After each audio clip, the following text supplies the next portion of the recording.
You can't kill us that easy. It was pretty close. I only wanted to kick the bucket a time or three the last 2 days. But we're back. You act like we're out of the woods.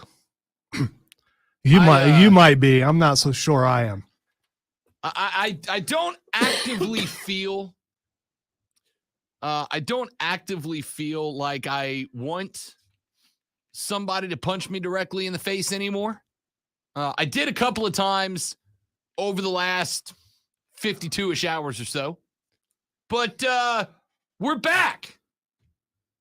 Not necessarily at 100%, but we're back for the most part. Welcome in, ladies and gentlemen. The Rob Brown Show is on your radio. This is the Fan Upstate. The gang is back together again, sitting sideways in the saddle.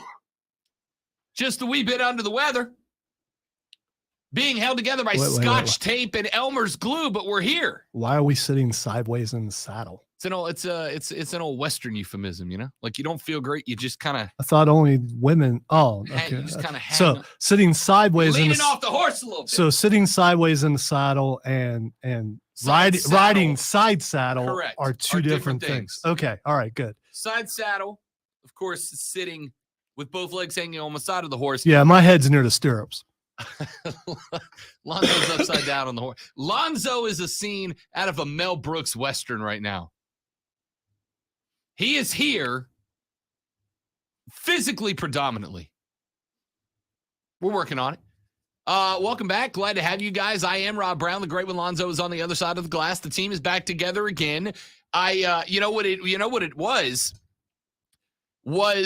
the two of us got so comfortable to working 3 and 4 day work weeks over the holidays that the first time we tried to go for a full 5 in the new year, the collective bodies of Rob and Zoe were like, no, we ain't doing this. I'm just really shocked that you came back today because, I mean, taking another day and then being off Monday, that would have helped. Thought about it, but I couldn't, man. If I want to be off that many days, I want it to be on my own volition. You know what I mean? If I'm going to take that many days off in a row, I don't want to take that many days off in a row to sit in the bed and sweat, which is pretty much all I've done for the last 2. Yeah, that's a problem with this thing. I last night soaked through 2 blankets and sheets and everything to the point that you're laying there and you don't feel like getting up. But it's like, man, this is gross.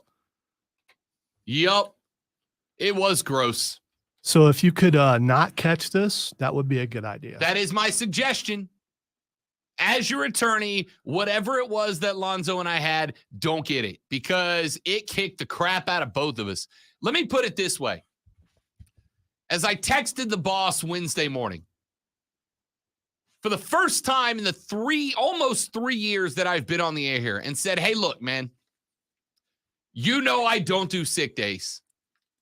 I have taken 1 sick day since I got here. And the only day I took a sick day was because my front top 2 teeth got busted out of my face and I had to get them repaired so that I could talk on the radio. Outside of that, no sick days taken in 3 years. I called him. I said, look, you know I don't do sick days. I'm not allergic to work. I like being in the studio. I like doing my job, but I can't today. And he said, what's wrong? And I said, friggin' everything. I had a temperature that was up over 100. I had night sweat. It was that awful combination of I was chilled to the, like I was cold to the bone, but sweating at the same time. Couldn't get that right. Cold shower didn't do it. Hot shower didn't do it. I sweat through 2 different sets of bed sheets over the course of 2 nights. I was puking everywhere, like just everything. But enjoy your brunch, people. Yeah, by the way, I woke up today, the lady friend who for the 3rd consecutive night slept in the guest room, and I was like, that's the right decision. Yeah, that's a good move right there. Yep, that's the right call. Woke up this morning, she's standing in the door frame. She's like, are you going back to work today? I was like, I have to.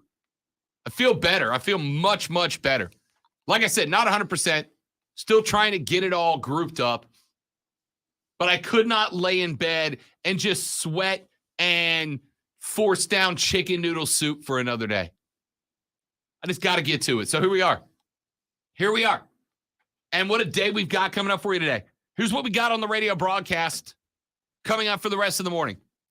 Coming up at 9:37 this morning, Rashad Beard of the Panther Nation podcast is going to join us. He ordinarily joins us on Thursday, but I was not here to be joined yesterday. So Rashad Beard will join us coming up in the final segment of this hour. Then, coming up at 11:20, it is a special edition of Fight Club with Lonzo because, again, we weren't here yesterday. It was tough to do Fight Club when Lonzo and I were both fighting for our lives yesterday. So do a special edition because it has been a very busy week in the world of professional wrestling, and we got to catch up on it. Stephanie McMahon walks away from the WWE. That comes just minutes before the announcement that Vince McMahon's hostile takeover has concluded. He is back in charge of WWE. That came just a few minutes before the announcement, or should I say rumors started to spread, that the Saudi Arabian public investment firm was going to sign off on a deal to purchase WWE. That came just hours before it was shown that those reports were speculative and premature, though maybe not incorrect, and that there are other big groups included in the potential sale of WWE, and that Nick Khan, the new sole acting CEO of WWE, had a meeting with Bob Iger, who is currently in charge of Disney and ABC, one of the few other companies that might have the capital necessary to purchase that company. And the thing I might be looking forward most of all to talking about, why Prison Dom is the greatest character of the past 10 years. That's coming up at 11:20. We'll get a little Fight Club in here. At 11 o'clock, our score contest winner from the national championship, Cole Bryson, is going to join us on the show. And you say that, Zoe drops his head like, uh-oh. But Cole, when I asked him earlier, because I didn't get a chance to talk to him earlier this week because again, on the brink of death, when I talked to Cole earlier and said, do you want to claim your segment today? He said, yeah. And he's got some choice words for another host on this radio broadcast that he wants to put out there. So we'll see what Cole has to say at 11 o'clock. He won our score contest. We'll have Cole join us at 11.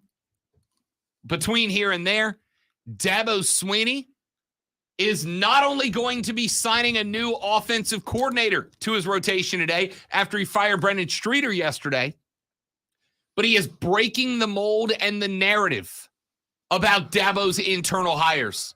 How do Clemson fans feel about it? We'll talk about that later in the show. Spencer Rattler has announced he is going to run it back. One more season in the COLA for Spencer Rattler under center for the Gamecocks. The reception from Carolina fans, not quite as enthusiastic as it was when he signed the deal after leaving Oklahoma to come to Columbia, but there should be some renewed enthusiasm out of Gamecock fans with Spencer Rattler running it back for one more. We're going to get into that. It is NFL playoffs week number 1. Wild card round is set to go underway this weekend. Time for Zoe and I to officially go on the record with our round 1 picks. We'll do that later on in the show and a whole lot more. If you want to be a part of the radio broadcast today, do it. Jump on board. 844-FAN-PHONE, 844-FANFONE. That's 844-326-3663. 844-326-3663 is the number. You can also text us on the radio broadcast this morning at 71307. 71307. Start your text with FAN, F-A-N. Start your text with FAN, F-A-N, and we will read them on the air. If you want to tweet us, at The Rob Brown Show is my handle, at The Rob Brown Show. Lonzo is available at Lonzo on Word, W-O-R-D, at Lonzo on Word. If you want to tweet into the broadcast. And of course, if you haven't joined us yet, make sure that you join us on the live stream. Hello, everybody that has so far. For everybody else, join us on the stream at facebook.com/thefanupstate, twitter.com/thefanupstate, or by going to Twitch or YouTube and searching and subscribing to The Rob Brown Show. That is how you join us on the Facebook stream. We have conversations on the stream that we do not have on the air. They are Facebook stream exclusive. So if you want to jump in on those conversations, now's your opportunity to do it. All right. Let's get into some stuff. Last night, and we'll start with the first half of this discussion, which is the dismissal of Brendan Streeter as the offensive coordinator from Clemson. He is out after a single year on the job. And my question is, does this disrupt the narrative around Dabo Swinney? This firing is the first time that Swinney has fired an assistant coach since Kevin Steele was let go as the defensive coordinator following a 70-33 loss to West Virginia in the Orange Bowl that ended the 2011 season. Dabo has not released an assistant coach in a decade. So the question mark is, does this get rid of the narrative that surrounds Dabo Swinney? Last week, we read you a bunch of the comments off of the message boards of Clemson fans who had some choice words for the program, had some choice words for Dabo, et cetera, et cetera. And in those discussions, we had a lot of Clemson fans who said, we are going to be stagnant until we stop with this, quote, inbred coaching staff, end quote. And while the use of the word was absolutely hysterical, I think what those commenters were getting at was that there's this narrative around Dabo Swinney that Dabo is consistently hiring from within dudes who aren't working out and then refusing to go, maybe this was the wrong call. Maybe this was the wrong decision. Maybe this isn't what we need to be doing. And in the process of that, Dabo effectively kept bringing up Dabo guys who didn't work out or Dabo guys who did but then got hired away because, hey, why would you not want to take a bigger, better opportunity? So has Dabo broken the narrative? We talked about the fact that Clemson has been, or Dabo has been, anti-transfer portal. Yet, so far during this early offseason, Dabo has had a number of transfer portal potential players showing up at Clemson, taking in practices, et cetera, et cetera. Dabo has been anti-NIL, but we have seen Clemson players showing up, grabbing that NIL bag over the past year. So the last of the narratives about Dabo to fall have been that Dabo just hires from within and refuses to let a guy go when it's not working out because of what I have described as loyalty to a fault. Loyalty to a fault. Streeter got a single year as the OC. Dabo could have absolutely come out in defense of Streeter and said, look, young guy, Clemson guy, he's had 1 year in the saddle. Let's give him a shot. 1 year solo with a QB and DJ Uiagalelei that never progressed, never developed. Let's give him a little time to settle into that role, to grow in that role, to get better before we decide to cast him off. But instead, Dabo decided not only to let the guy go, but to bring in a big name from another school to replace him. That is the second part of the conversation, which we will have next. The new OC for Clemson is in place. He's already on campus. Later on this afternoon, Clemson's Board of Trustees will have a meeting where they will sign off on the financial arrangements and agreements with the new OC. And the new OC is one that absolutely made some waves when his name got announced yesterday. And the new OC is one that Clemson fans, I think, should be very excited about. So what's the next step? What's it look like? What's the reaction? We'll get to all of that when we come back. My name is Rob Brown. The great one, Lonzo, is at the helm. You are welcome to be a part of the show at 844-326-3663 or text us your thoughts to 71307, 71307. Start your text with FAN, F-A-M. We'll read them on the air, and we'll keep this conversation rolling when we come back on the Rob Brown Show and the Fan Upstate.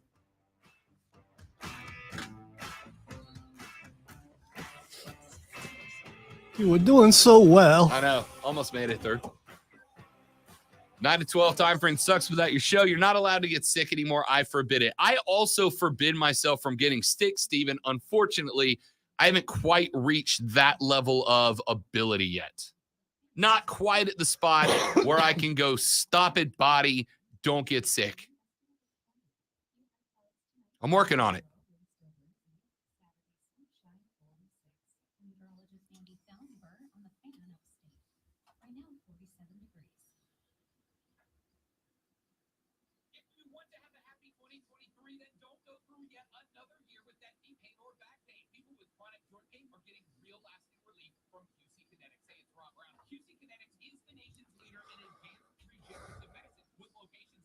All right, hitting the head. Be right back. Luke, appreciate it, man. Thank you very much. That's very kind of you. I was also worried about me very briefly. I was getting my rump kicked for a hot minute there. All right, going to hit the head real quick before we come back. Zoe, do you want me to put us on the break screen? No, we're good. All right.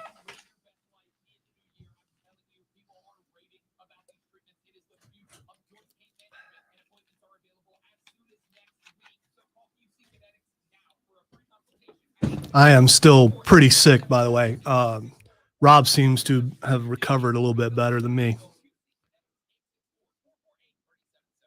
But I am also 54 years old. So, I mean,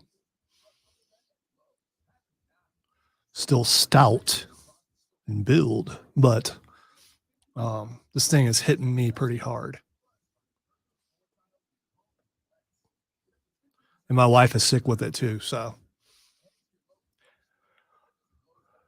But it's one of those things where you can tell that you're on the other side of it. It's hanging on for me.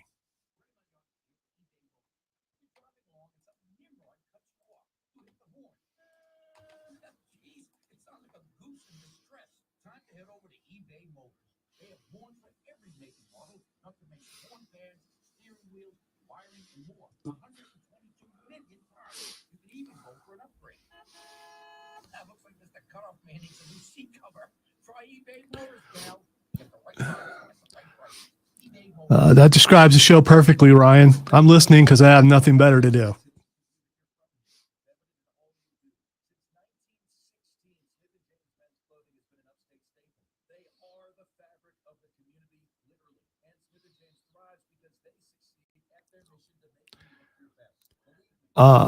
So when I went home that day,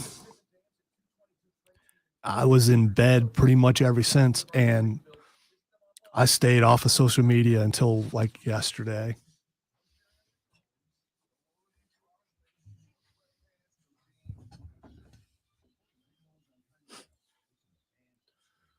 Right now, I'm trying to figure out. This is the most talking I've done in like 2 or 3 days.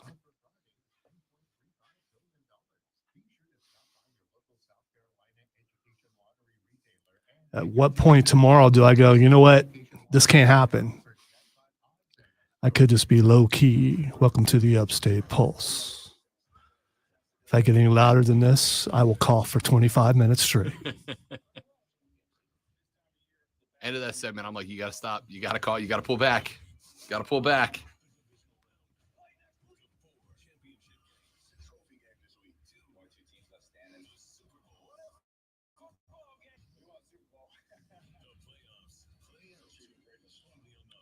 It's a good point. I only saw bits and pieces of that movie, Steven, but yeah, I mean, this smarter people. So that's why he's in better shape than I am, because he's willed himself more.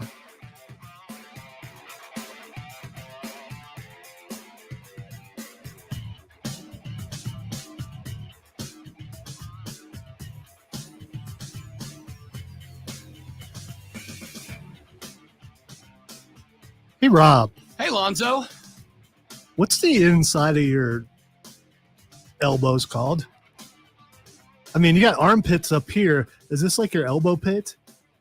I don't know. Because mine are sweating, and I don't know what they're called. And I typed in what's the inside, and Google auto-corrected it to of your elbow called. So you're clearly not the only one with that question.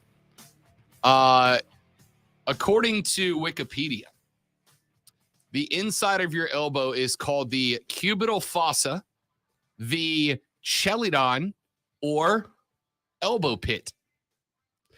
Well, we know which one I'm going with. Elbow pit it is.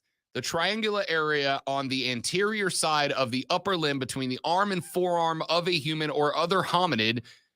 It lies anteriorly to the elbow when in standard anatomical position. And if you're watching on the stream right now, I am demonstrating exactly where the elbow pit is. In case you had any questions. I'm not the only one, as you said, who looked at your arm and went, hey, I wonder what that's called. What's that part called? Well, it's kind of like the, it's like the weenus, which is an actual thing. That's the opposite. That's the little flap of skin over your elbow is the weenus. If you dive in to figure out what the weenus is called, you obviously need to know what the elbow pit is called. And now we know it is called the elbow pit. Unless I've just forgotten, I think this is the first time in 54 years that I actually wondered what that was called. But, I'm glad that we're back on the air and that you gave us that knowledge. You don't come to the Rob Brown Show just for sports. You come to the Rob Brown Show to learn how to be a better, smarter human. And we provide every day. Every day. We teach you something you didn't know you needed to know. Yeah, Weenus and Pitts sounds like a name for a radio show. Weenus and Pitt sounds like a phenomenal morning. Hey, welcome back, ladies and gentlemen, to the Weenus and Pitt Show. Coming up next, fart jokes. Oh!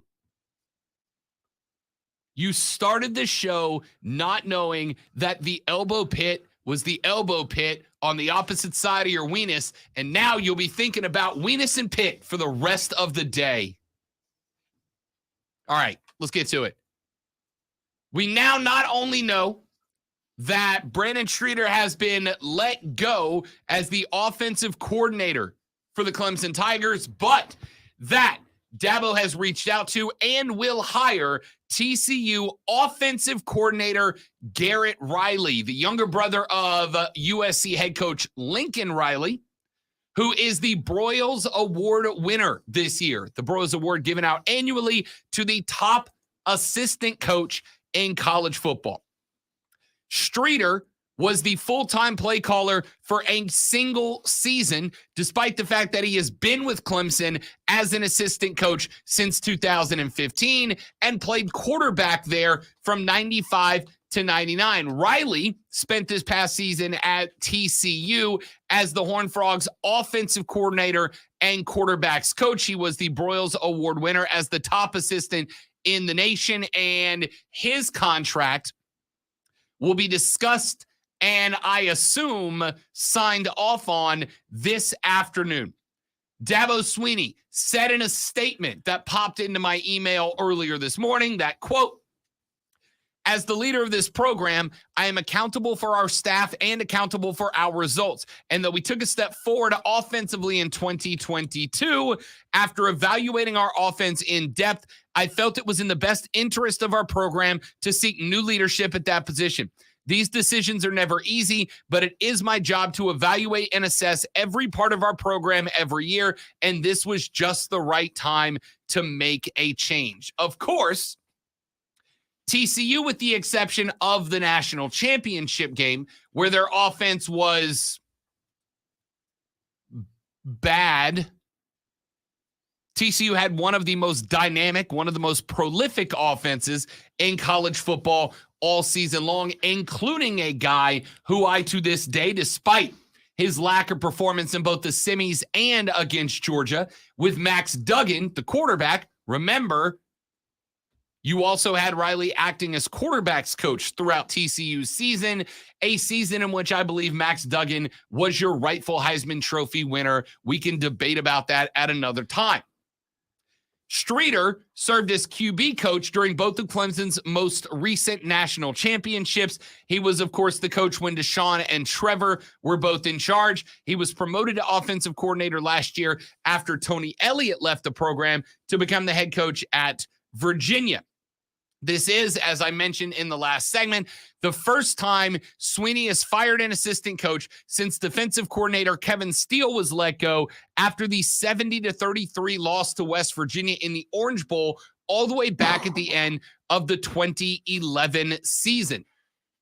So my question has become, does this kill off, or does this begin to kill off a part of the narrative that has been built around Dabo Swinney? The narrative that Dabo is afraid to go outside of the program, that he's too program-oriented to make a hire that makes a splash because he'd rather bring guys up from within. He has obviously not done that here with the hiring of Riley, who comes from not just outside the program, but who is certainly going to be discussed as one of the most high-profile coaching hirings of this offseason? And B, does it kill off the narrative that Dabo Swinney is loyal to a fault? I think both of those narratives are justifiably built around Dabo Swinney. I think both of those narratives have got plenty of juice behind them to be parroted the way they've been parroted over the year, including by me. On the flip side, this firing and subsequent hiring both kind of go in the face of that narrative, right? So this is Dabo Swinney, who every time we talk about coaches being against the transfer portal has been one of the first to have his name thrown at that. This is Dabo Swinney, who has brought in players this offseason that are transfer targets to watch and participate in practices. This is Dabo Swinney, who, whenever we talk about coaches being anti-NIL, is one of the most outspoken out there. But also the Dabo Swinney, who has seen players, including DJ Uiagalelei during his time at Clemson, grab some pretty high-value NIL deals. This is Dabo Swinney, who has been judged to be loyal to a fault and willing to sacrifice quality coaches in order to keep it within the family, who has now made a monumental hire from outside the family and fired a one-year Clemson man in order to make room for that hiring. Does this, will this roll back the narratives that have built on, about, and around Dabo Swinney? And I have to say, Zoe, I think the answer is yes, right? I mean, Dabo this offseason has been inviting kids from the portal to come to Clemson. Dabo has not been as outspokenly against the NIL as he has since the beginning of the NIL. And now he has not only fired one of Dabo's guys that came from inside the program, but has hired a very much not Dabo guy from outside of the program to fill that role. everything that Dabo Swinney has done this offseason has flown in the face of the narratives that a lot of college football talking heads have liked to build around Dabo. And again, justifiably so. But all of these decisions as of late seem to go against the narrative of Dabo as Dabo. Is this a turning of the corner for Dabo Swinney and therefore the Clemson program? I'm just curious if the investigative reporter in you doesn't have a little bit of an itch that there might be a little bit more to Streeter being released other than performance last year. Because it goes against, as you pointed out, the narrative that Dabo has put forth that he's loyal to everybody and he rarely does something like this. I just think there's probably a little more to it. I'd be intrigued because you're right. And I think any time that you have somebody step outside of the norm, right? Anytime somebody steps outside of the norm, there's a little bit of shock about it. And people want to know why, right? Well, most of the fans are, yeah, we've been saying he should do this all along and all this kind of thing, and they're patting themselves on the back for getting someone, job gone. And they feel like they personally are the reason why he's gone. Now everything's going to be awesome. But as you pointed out, this guy's last offensive foray did not go too well. His last, I was going to say his last two. I mean, the Michigan game, his offense put up, 37 or whatever it was. I mean, the good part is he's coming to the ACC. So he doesn't have to worry about those kind of defenses. We'll find out. I think Lonzo's question is fair. Is there going to be more to this story? I also would not be surprised to find out the answer is no. Clemson's offense was not the quality product that we expect of it this year. And there was a name available in Garrett Riley that had a lot of star power to it, right? This was a name that made some shockwaves. And it is just as possible that Dabo Swinney, who, as much as you want a coach who doesn't listen to the wind and make decisions based on social media kickback, at some point, I think even a guy like Dabo has to look at what is happening and go, I got to try something new. I got to try something different. And this is something new and something different. Let's take a break. When we come back here in just a minute, let's flip the script and talk a little National Football League. Let's talk a little Carolina Panthers. Rashad Beard of the Panther Nation podcast is going to join us in the next segment. We will put a bow on the 2022 season and turn our eyes toward 2023 for the Panthers, and we'll do that next on the Rob Brown Show. This is the Fan Upstate.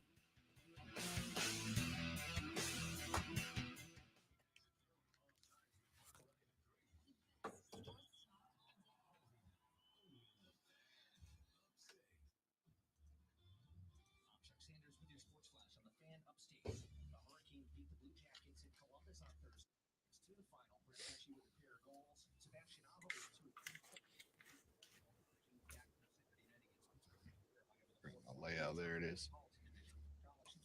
Rashad, what's up, big fella? What's up, guys? How we doing, man? I'm good. You sound terrible. Just saying, man. Are we adding that? We're adding the soul patch to the collection. No, man. Look at it. Come on, man. It's been there. I like what you mean. Come on, I like it. That's not a soul patch. It's by itself. That's connected to the. What do you call it when it's connected? It's I just still think it's a soul patch. It's just a beard. Connected.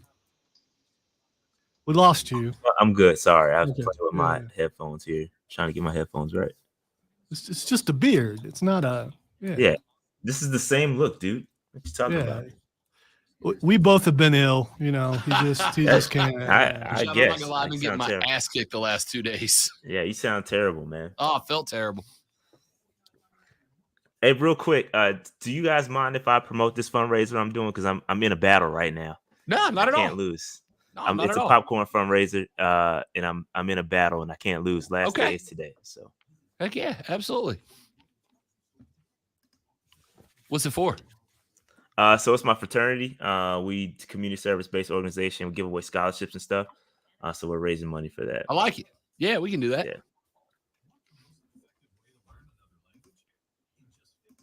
And I can't lose. I don't like losing. That's why we get along. Well, one of us has to accept losing. Well,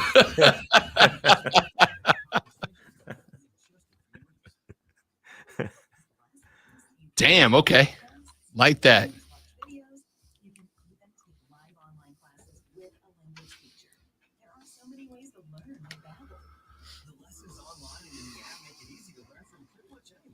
University studies have shown that using Babbel for 15 hours is equivalent to a semester of college Spanish. If you want to language, there's no better way than Babbel. Go to Babbel.com to try for free. BABBEL.com. Babbel.com. The listening you love is on the free Odyssey app. Your trusted local radio stations, coverage of your favorite teams, live news from your hometown, and millions of podcasts on demand. Best of all, So I got all my work done. So technically I can leave when the show's over. Technically, or will actually be.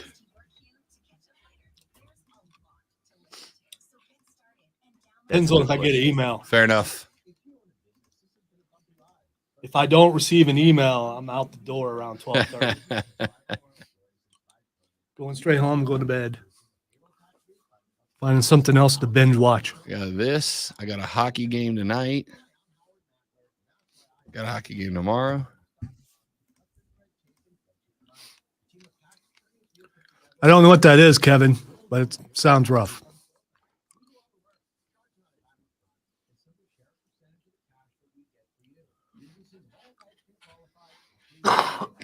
I started binging. Yeah, there we go. Yeah, I started binging The Warrior Nun last night. Don't even know what it is. It's not bad, actually.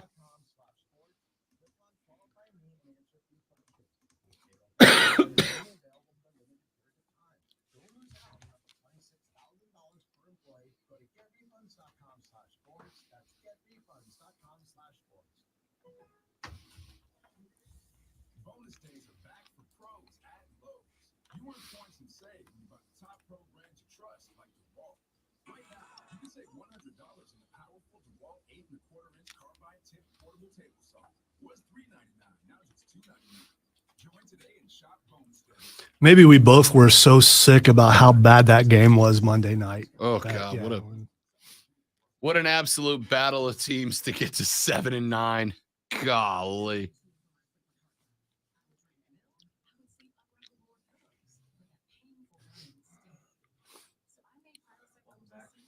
Hey man, thanks. Come in with fire. Come in with fire to burn the bat. What is it that Kyrie uses? Sage. Sage. Got to burn some Bring sage. some sage in. Sage, man. Yeah, you Bring need that sage. stuff around. Thanks. We're here.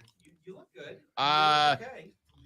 Yesterday I had like zero color. It was just I was transparent. You could physically see through me. It was that. Could you still see the beard? That was all you could see. It's like a floating beard. It was like I was like bearded John Cena. Thanks. Glad to be here. Ready for a week. Thanks, man. The Rob Brown Show back on your radio. It is the Fan Upstate, Rob and Lonzo. And as we do on Thursdays, although it is not Thursday, it is Friday because Zoe and I were both chiseling the headstones yesterday. We welcome into the show to talk a little Carolina Panther football, host of the Panther Nation podcast, which you can follow on Twitter at Panther Nation PC. But more importantly, make sure you hit him up on YouTube by searching and subscribing to the Panther Nation podcast. My guy Rashad Beard is back in the house. What's up, big fella? What's going on, guys? All is well over here. It's good stuff. I'm glad to hear. You should probably stay over there for your own betterment. My guy Rashad is here to talk a little Panther football with us here on the radio broadcast. And Shad, let's start by recapping the final game. Then we'll recap the end of the year and then turn our eyes towards what's next for next season, out of the gate into the off season. What an absolute garbage game between two terrible football teams fighting to see who would be less mediocre to end the year. Lonzo described that Saints-Panthers game, and I'm curious to see if you feel the same way. It was one of the few games this year that I didn't watch out of obligation. In fact, more than anything else, Rashad, it felt like I had to watch that game because it was work. I didn't enjoy it. It wasn't fun. It was just something I had to do because I had the job to do on Monday in talking about it. Yeah, it was pretty rough to watch. One of the worst football games I've probably witnessed in a long time. Neither offense wanted to win the football game. And we had some starters that were out, and it just wasn't a good game. Wasn't a good game. Now I'll take the victory. Don't get me wrong. Anytime you can go out there and beat the Saints or any division opponent, I'm going to take that win. So yes, I am going to take a victory lap, and I am going to say, yes, Rob, we are still that. And I should have brought my broom because if I recall correctly, that is a sweep, sir.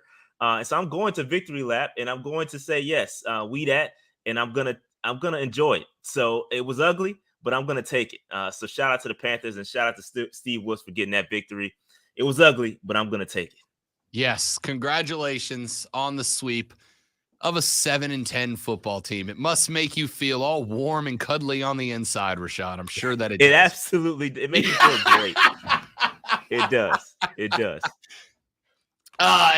Look, it really just kind of is what it is. And I talked about this when I was talking with my fellow Saints fans, like anybody else, when you get grievously injured and you just have that trauma, you got to talk about it. Sam Darnold was 5 of 15 for 43 yards and 2 interceptions, and we lost to that. Damn. Yeah, and I'll say the 46 yards, half of it came on one of the last plays to set us up to get field goal range. It was like 20 yards for the bulk of the game. He looked terrible, and we couldn't really. We were running the ball okay, but the whole offense as a whole was just garbage. I mean, Lattimore shut down DJ Moore. I thought they were going to try to force feed DJ Moore, but Lattimore was strapped. He had DJ Moore strapped up, so we couldn't get anything going. You got secondary locked us up. And it was ugly. It was ugly. And to go out like that, I can understand the frustration from Saints fans. First of all, to lose and get swept by the Panthers, that's one. But to lose to a team that throws for 46 yards, that's kind of crazy. So yeah, that's pretty bad. Rashad Beard, host of the Panther Nation podcast, joins us here on the Rob Brown Show in the Fan Upstate. So I don't think we need to spend a ton of time, Shad, on that game for a variety of very obvious reasons. But let's take a look I could talk about it all day. Yeah, no, I know you could. I didn't say you couldn't. I said we wouldn't. There's a difference. Let's look at the end of the season. If I ask you to go back, I think we knew coming in that this was going to be a transition year, right? Either we were going to transition from the bad Matt Rule era to the turnaround Matt Rule era, or the bad Matt Rule era into something else, which would still be a transition. What would you say you would consider the successes of this season that the Panthers can grow on next year? That's a great question. I think it depends what we're going to do with the head coach, right? Because I don't know what's going to happen with Wilkes. It seems like we're interviewing everybody under the moon right now. But I will say to cap the season, I like that we finally found our identity offensively, right? I know it didn't show in the last game, but we were able to run the football, and that's truly what the Panthers are. We've been our entire existence. It's basically a run-first team, doing it with multiple running backs. Being able to trade off Christian McCaffrey and still be able to run the football was impressive. And so we finally found our identity. I think we still got a ways to go defensively, but it was good to see that what I've been saying for the longest time is true. It comes down to coaching. You move on from Matt Rule, you get your head coach, a real good head coach in the building, and you could have something here. The talent, in my opinion, has been there. You have something.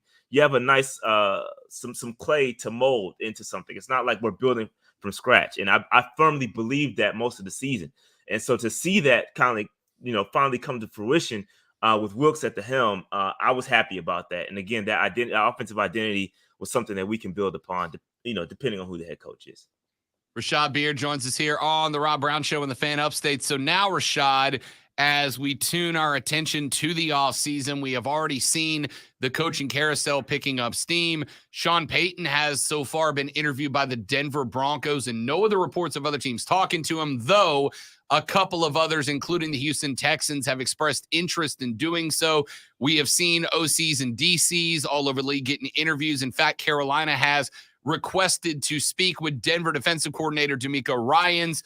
My thought here would be, if you're going to go with the defensive-minded guy as the head coach, you might as well placate the locker room and keep Steve Wilks on board. The only reason to switch away from that would be to get that offensive-minded coach, whether it's a Peyton, whether it's a Harbaugh, or one of the many OCs that seem to be in the portal, if you will, right now.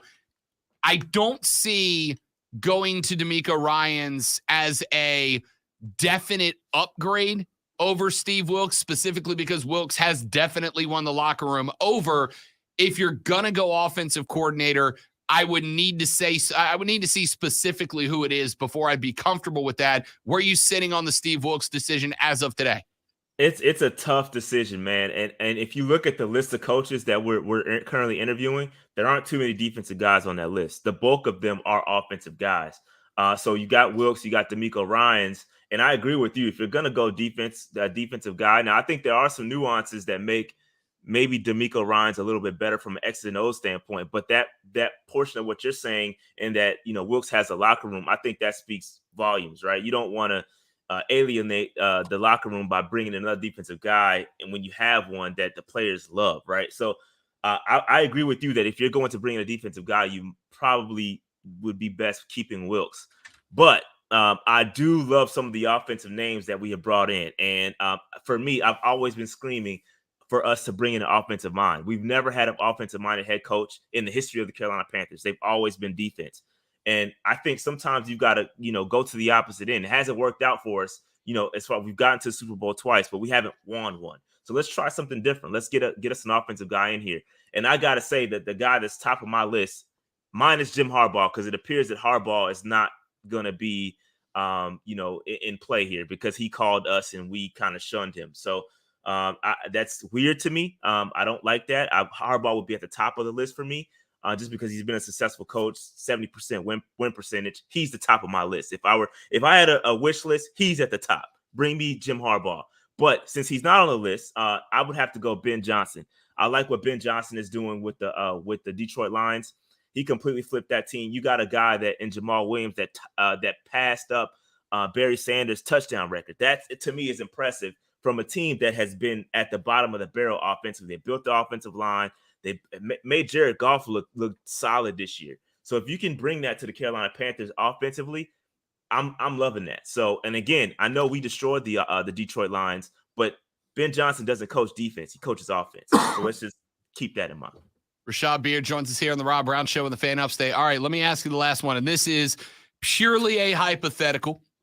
And before it gets carried on and dragged around, I do not think this is happening. I don't think it would be in play. But, Rashad, are you willing to package up the 9th overall this year if the bidding war, because, look, as a Saints fan, I don't think the Saints are getting for Sean Payton what a lot of people think, or a lot of Saints fans think they're getting, like multiple first rounders, et cetera.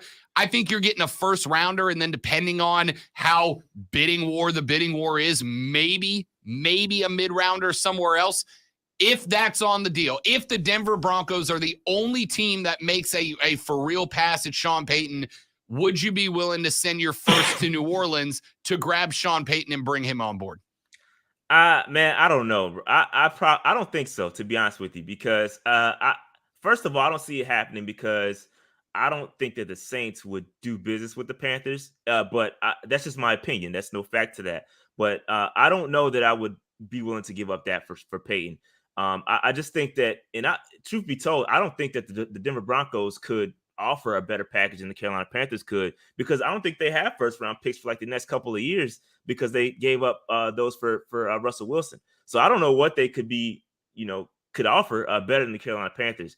But that being said, I just don't. I think I'm not going to say there are better options. I just think they are less expensive. Less expensive options at head coach that I would be willing to explore. Just to be honest, I don't know. I don't think so. Rashad Beard, host of the Panther Nation podcast, joining us here on the Rob Brown Show and the Fan Upstate. All right, last one, Rashad, and then I know you got something you want to let the people know about. Looking into 2023, obviously playoffs get started this weekend. Give me, what's the priority order here? I know obviously HC is the next one, whether it's Wilkes or somebody else. Quarterback's got to get done as well. Eyes on the draft just a couple of months away. What are your objectives for the first couple of months of the offseason to make sure when we do get into preseason camp, which is next week, based on the way time works nowadays, what are your objectives for the Panthers right now? Yeah. Obviously, head coach, we've got to identify what the plan is for quarterback, because we don't know. Sam Darnold's not under contract next year. So we got to figure out what's going to happen with that. Corral's still hurt. Are we going to draft one? So I think that direction will be more solid once we find a head coach. Outside of those two big things, like you said, I think we've got to find another edge rusher. Brian Burns is great. Got to get him extended. That's on the list too. But we've got to find another edge rusher in the draft. He needs some help. Hassan Reddick, letting him walk last year was a huge mistake. And so we've got our pass rush has not been there. It's not been consistent. I think we need to find a middle linebacker. I think we need to find another cornerback. I think there's some work to do on the defense to make sure we can compete with all the good wide receivers in the NFC South. So offensively, I just think you got to keep your pieces, got to find a way to keep Bozeman around, find a way to keep Foreman around, create some space by do some restructures. So I think, we're not in the best cap scenario right now, because we've got a lot of big cap hits coming in due to the restructuring we've done in the past. So there'll be some cap work done, but I think we'll be fine moving forward. But yeah, I think we're in a good position again to start making a move on the South for sure next year. All right, Rashad, let folks know what you got going on right now, because it's for a good cause and I like it. Yeah. So right now, shout out to my fraternity, Phi Beta Sigma Fraternity Incorporated. We are doing a fundraiser, a popcorn fundraiser right now, and I'm in a heated battle. I don't like losing. I'm in first place right now. The fundraiser ends today at 5:00. We're selling popcorn, the double good popcorn. So if you had that popcorn before, it's really good. Essentially, we get half of the proceeds. And right now, again, like I said, I'm in a heated battle. So if you want to go support us, it supports a good cause. We do community service. Some of the proceeds are going to go to scholarships for young men. So you can check the link in my bio at Panther Nation PC. My last post was about this too, and it shows the numbers. So please go to my Twitter at Panther Nation PC, support us, and help me get first place and help a good cause. I appreciate you. Rashad joins us every Thursday, sometimes Friday, when I'm getting my ass kicked by whatever it was that I had. So if you've appreciated Rashad's contributions to the show, this is a real good way to go support him and a good cause at the same time. Rashad, you're the man. Appreciate you, big dog. We will talk to you next week, brother. Appreciate you guys. Hope you guys feel better, man. Appreciate you, big dog. That is the great Rashad Beer. Make sure you follow them on Twitter at Panther Nation PC. And of course, you can check out their show on YouTube by searching and subscribing to the Panther Nation podcast. Let's take a break. Let's get hour number 2 underway. When we come back, Spencer Rattler is back, running it back one more time again in the Cola. How do we feel about it, Gamecock fans? I'll tell you how you should feel about it when we come back. I'm Rob. He's Lonzo. You're listening to the Rob Brown Show. You're listening to the Fan Upstate.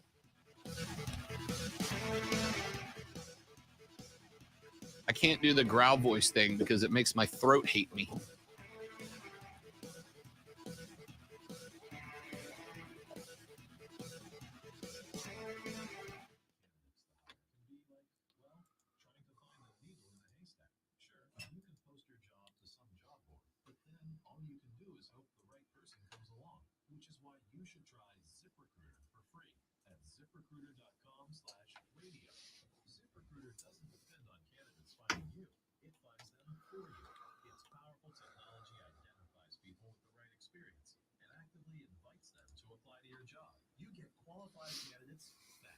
So while other companies might deliver a lot of hay, ZipRecruiter finds you what you're looking for.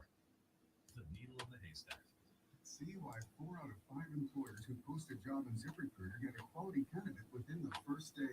ZipRecruiter, the smartest way to hire. And right now, you can try ZipRecruiter for free. That's right, free at ZipRecruiter.com/radio. That's ZipRecruiter.com/radio. ZipRecruiter.com/radio. Right now, you can get free carpet installation from the Home Depot. So while we're putting in your new carpet, you'll have more time to take care of the lawn. Get started on dinner. Or just lay down and relax on your new carpet after it's installed. Get your free carpet installation started with the Home Depot. How doers get more done. Minimum purchase of $4.99. Exclusions apply. U.S. only. See store for details. I studied Spanish in college and never got fluent. But then I tried Babbel. Want the most effective way to learn another language? In just 15 minutes a day, Babbel's bite-sized lessons will have you learning another language in as little as 3 weeks. Babbel gets you speaking quickly about things you actually talk about in the real world. University studies have shown that using Babbel for 15 hours is equivalent to a semester of college Spanish. If you want to learn a new language, there's no better way than Babbel. Go to Babbel.com to try Babbel for free. That's BABBEL.com. Hey, it's Rise Guys, Matt Man and Nine. You've been asking So, Steven, when I'm sick, I usually turn on something familiar so I can, nod off because I didn't sleep real well. Still not sleeping real well. So I was just watching a lot of old Supernatural, but then I started binge watching Warrior Nun last night because someone suggested, I forget who it was. And a few episodes in, it's pretty good so far. The effects are not bad, which is surprising. Some of the characters are annoying, but that's usually how that goes.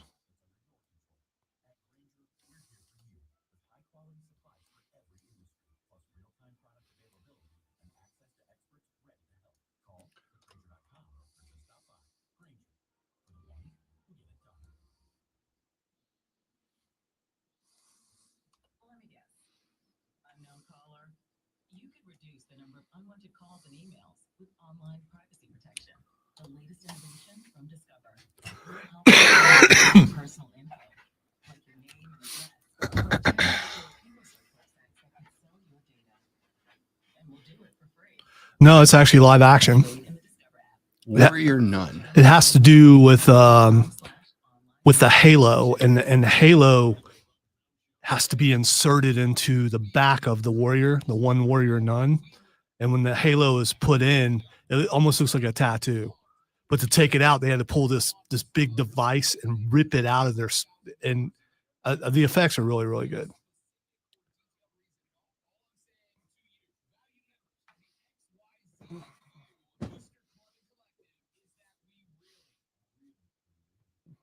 The Devil in Ohio is actually a relative of mine, Kevin, so I can't really watch that.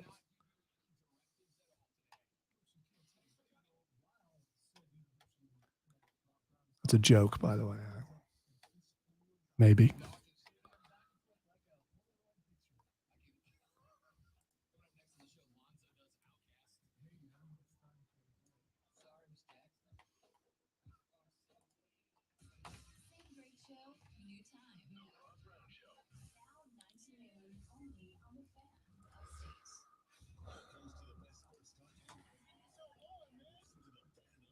All right, so you just completely erase the first thing I put in there.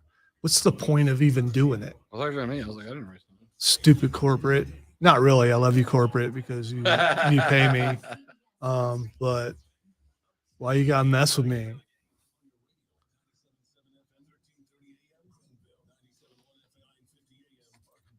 on your phone. Download the Odyssey app and search the fan upstate. No, it's still there. That's weird.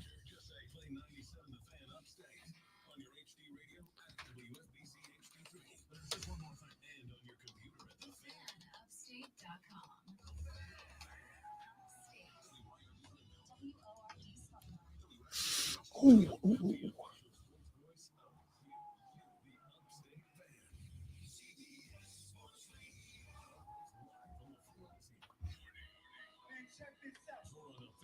Stop being mean, Kevin. I know it's hard. All right, so that middle segment, you just decided it doesn't exist. There it is.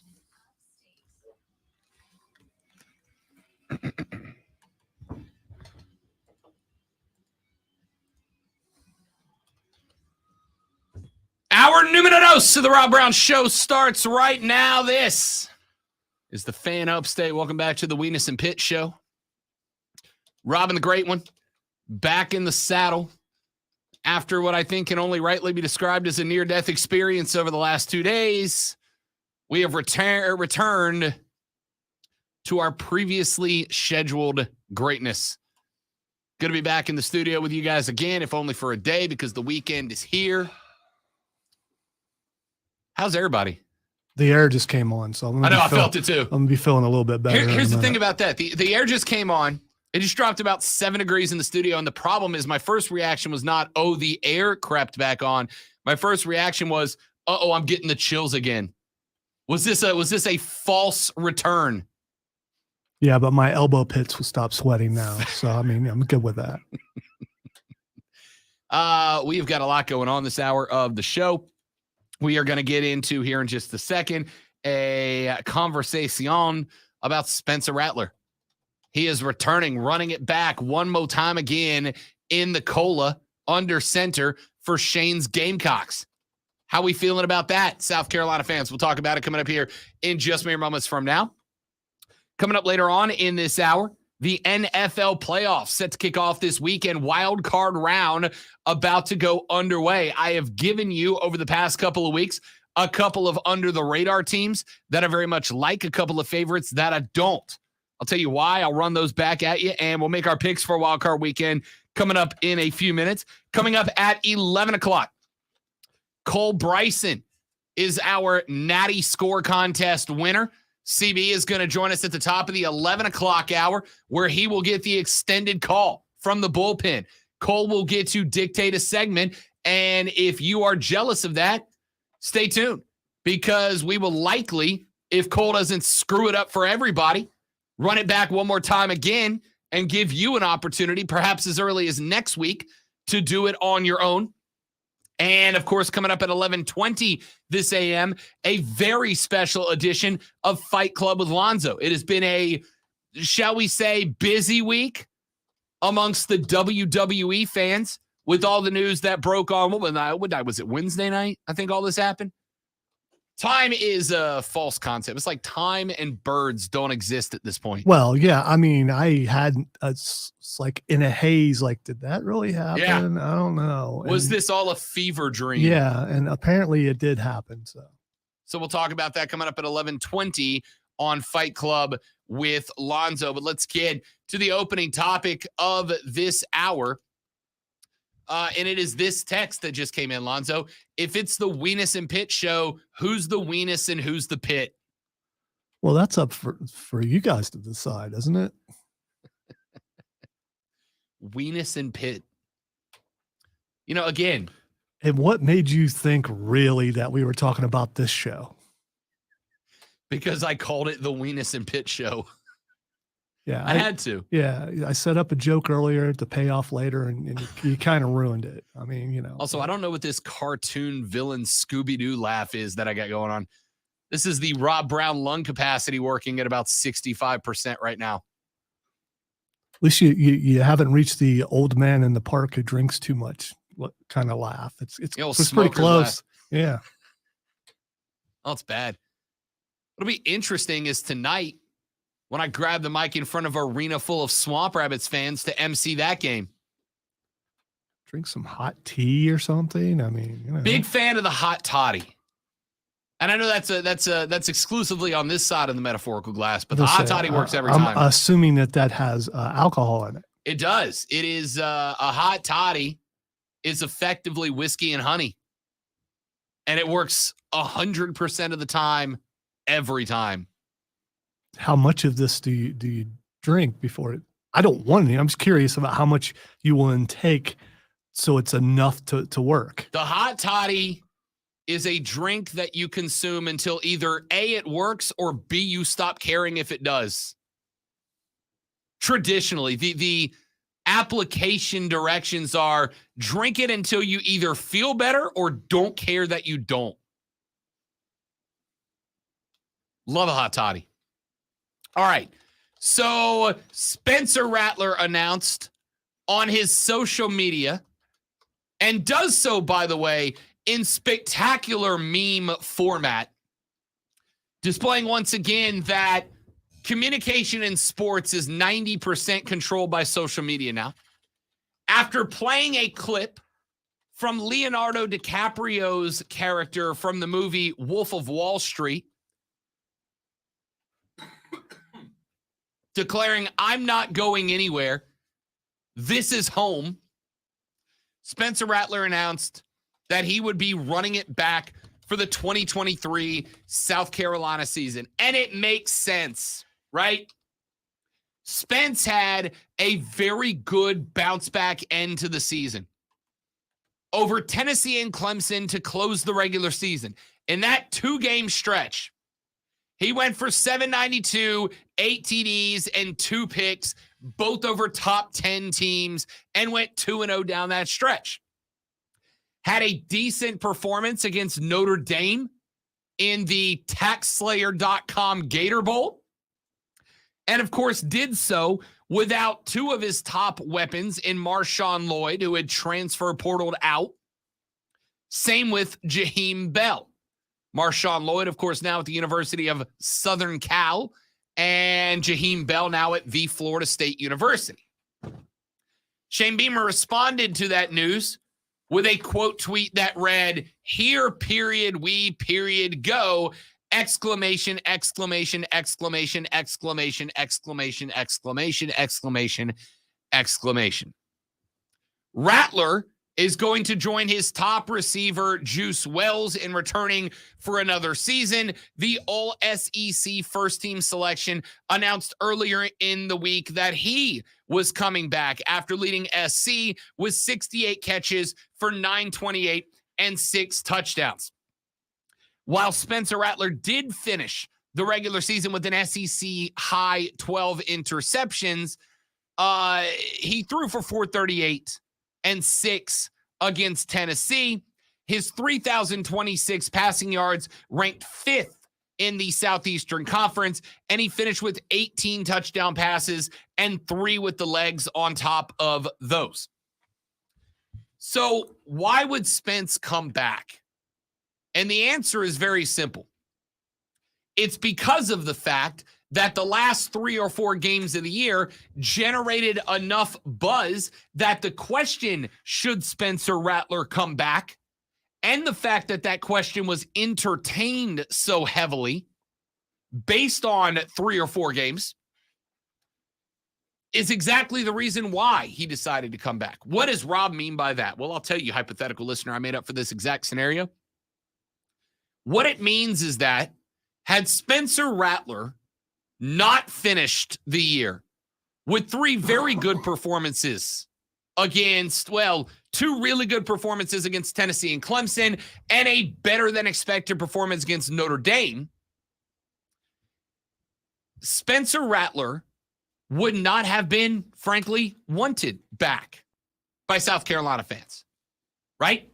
I think South Carolina fans had the first 6 weeks of the year been the same as the second 7 games of the year. I think South Carolina fans would have given Spencer the old, thanks for coming, thanks for the old college try, but it's time for us to move on at that position. Let's see what else Shane's got in the barrel. But that performance instead started driving the question, where would Spencer Rattler go in the National Football League draft if he declared? And now the answers were all over the board. I had heard assessments that saw Spencer Rattler as high as a late first-round pick. I saw speculation that Spencer could be a late second-day pick. I saw speculation that said Spencer could not get drafted at all. He might not get drafted at all if he was to declare for the draft. But the fact is that at least a respectable percentage of talking heads believe that Spencer Rattler was a draft pick and would likely be either a late first day or mid second day draft pick at the worst. If I average them out, probably around a late fourth, early fifth pick, right? So the question for Spencer then became, do I take a look at being a fourth or fifth round pick, or do I run it back? Do I see if I can build on what I did at the end of this year? Because if Spencer Rattler has a year full of performances, like the ones that he had against Tennessee and Clemson, and I guess to some degree Notre Dame, with a offense lacking in firepower around him, if he can do that for a full 12-game season, Spencer Rattler is a first-round draft pick. If every game looked like Tennessee and Clemson, and his worst games were Notre Dame, Spencer Rattler's a first-round pick. Second at absolute worst. And this is where the NIL stuff comes into play. If Spencer Rattler was not going to be able to get some bags out of NIL in his final year in Columbia, then it would have made more sense for him to go to the league and risk not getting drafted because, hey, he would have gotten picked up as a undrafted free agent, and a UDFA is still going to get six figures and then some change. But coming back to Columbia, a place where there is optimism built onto Spencer Rattler because of his performance down the stretch, there's going to be NIL money waiting for him in the state capitol. There are going to be some Garnet and Black collectives that are going to be scratching cheddar over to Spencer Rattler. So he's going to get some money. He's going to get the bag.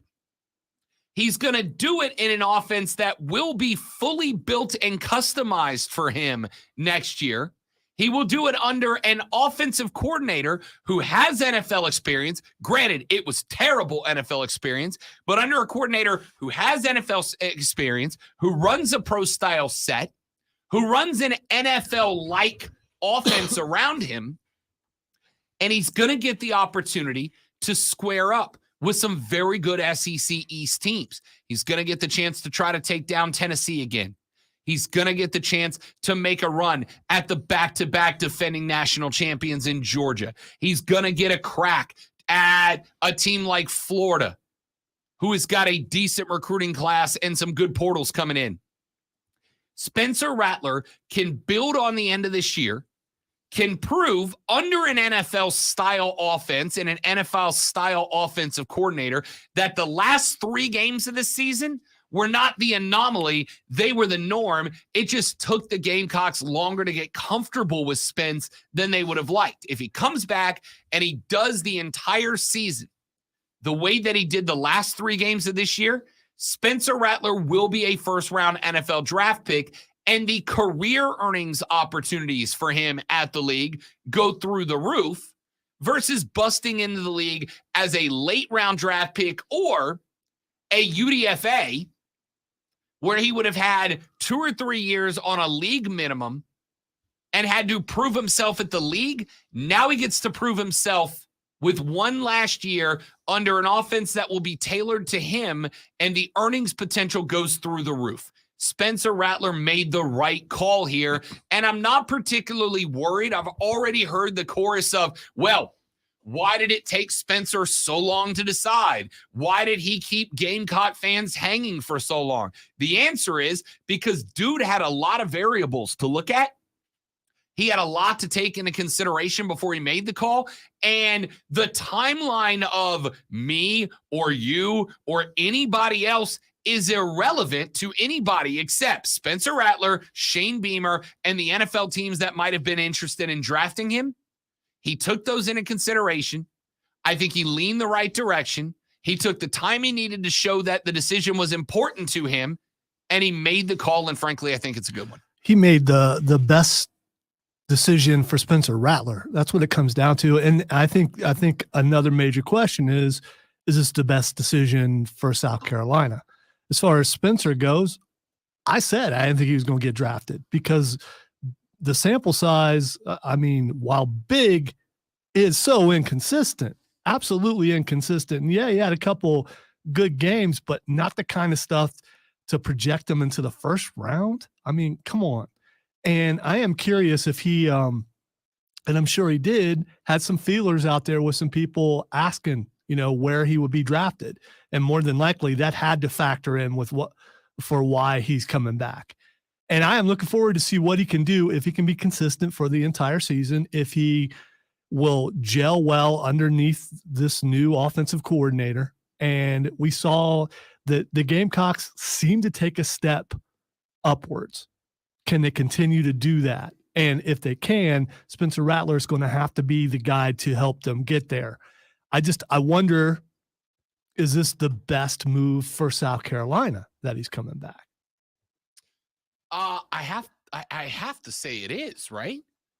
I have to say it is. Listen, I know there's some talent coming in. I know that, and one of the things that I think Shane's going to have to do over the next couple of years is to prove that he can recruit at the quarterback position, right? You got Lenora Sellers out of South Florence that announced, a week and a half ago, a 4-star prospect. He had flipped over. He was a Cuse guy. Now he's headed into Columbia. You've got a couple of other quarterbacks that seem interested down the line. But I think ultimately and overall, the best quarterback option for next year, bar none, is Spencer Rattler for South Carolina. And if it turns out that the ceiling for Spence is Tennessee, and that you are going to just get an average composite of everything you did, right? The truth of Spencer Rattler's final year as a college football player is somewhere between what he did against Tennessee and what they did against, say, Florida. I can't say that even as a 4-star prospect, I can trust a guy like Lenora Sellers to come in with zero prep, with zero experience, and with nobody ahead of him to come in and turn in results that are above that average, that are above that composite. So to me, it's a no-brainer that you wanted Spence back. And I think, again, Shane Beamer is a guy who communicates well with recruits via social media. I think the response that you saw from Shane on social media with the "here we go" 50 exclamation points showed that this was the best option for South Carolina. The question was, to me, no deeper than, is this the best option for Spencer Rattler? And I think the answer is, hell yes, it was. Hell yes, it is. It absolutely is the best option for Spencer Rattler. Like Alonzo said, I think Spence would have got drafted. But I think he'd have been probably a 5th-round guy, 6th-round guy, right? Threatening Brock Purdy territory. Do I think if he comes out and has a year next year that is better than his year this year, even with the new OC and Dow Loggins? Yeah, because he's going to do it in a pro style, which is going to show the NFL what his grasp on a pro style, pro dedicated offense is.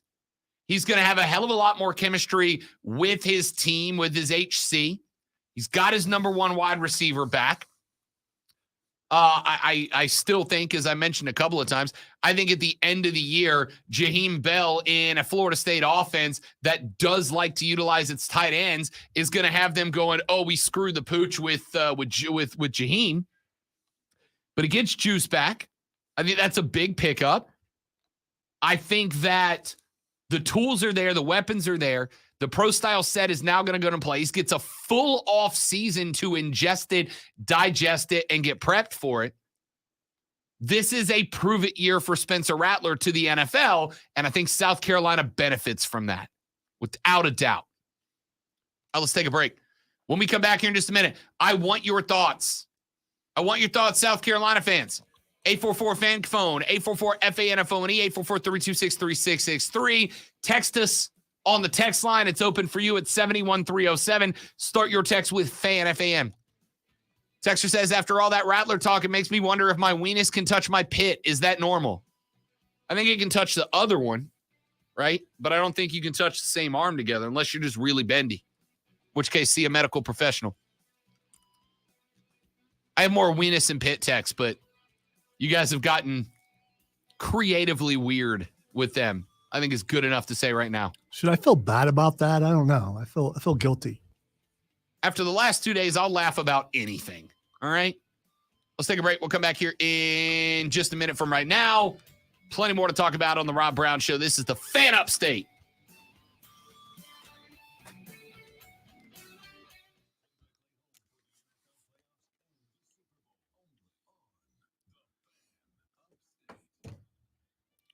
No, I didn't, Roger, because that would require going out.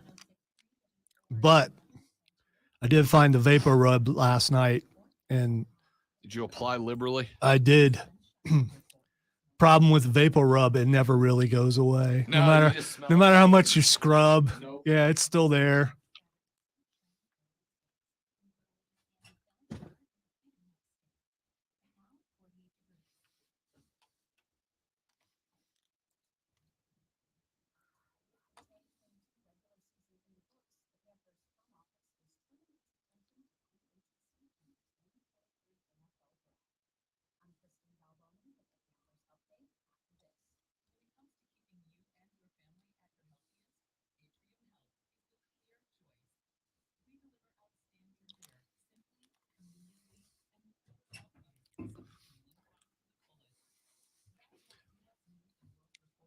Yeah, I had my son offered to go out and look for some stuff.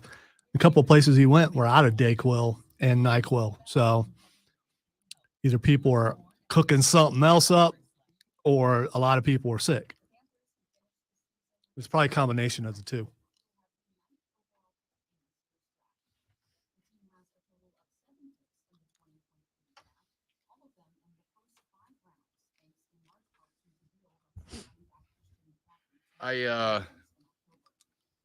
On Wednesday, I called the big boss, called in the sick day, first time in 3 years. I went back to sleep at 8:30. I did not get out of bed that day until 8:45 in the afternoon, or at night, I guess. And at that point, I got out of bed to put the sheets I slept on the night before into the washing machine, changed the sheets on the bed to a fresh set, got back in bed, did not get back out until like 10 o'clock the next morning, Thursday.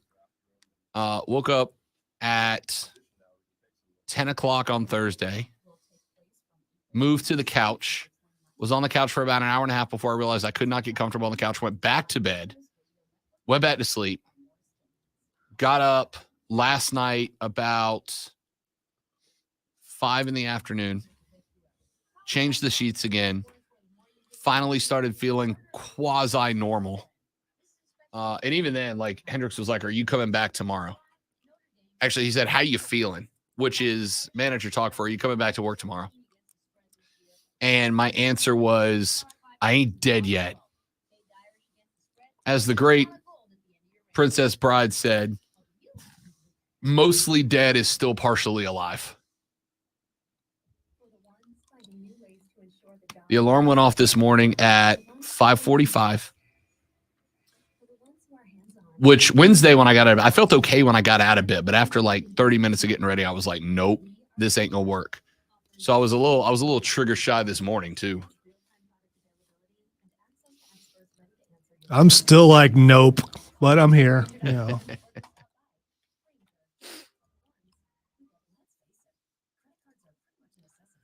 Keep looking at myself on the stream going, wow. Hope I can make that look better in a couple of days when this thing's gone. CNBC and Barron's are both reporting that one potential buyer for the WWE is Shad Khan. Right. Which I was going to mention. Oh, you still will? Yeah, because it's the obvious choice. Doesn't mean he'll do it, but that's a concern. Which again we can argue about, but I think I think I'd rather have Disney than I wouldn't, because what I don't while I because don't competition has helped. Suddenly agree. there's no competition again. I agree. The reason apparently that Shad Khan is involved is because apparently Shad Khan could potentially be on board with keeping Vince McMahon in power at WWE, which I think at the end of the day, all of this is about Vince's power more than anything else. This is about Vince wanting to stay in command of his own product. And I think that's part of the reason that Steph walked away. And if Steph walked away, I can't imagine H doesn't walk away as well at some point. Because if you're going to build this thing and not pass it on to your kids the way that that your pops passed it on to you, why would your kids stay on board? I'm not giving away everything that I want to say about this This is a stream only exclusive till 11:20. But if you look at how many shares certain people own in the company, if they're not selling their shares, they still have a stake in the company. I'm just saying. I don't think Triple H goes anywhere. If anything, he might get a raise. Kobe.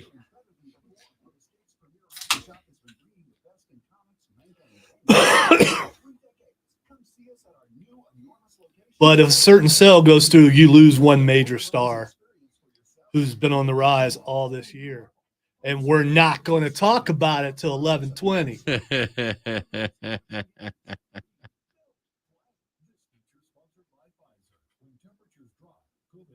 I'm sorry. I thought Fight Club was just going to be all about Prison Dom. It can be. Because Prison Dom's incredible.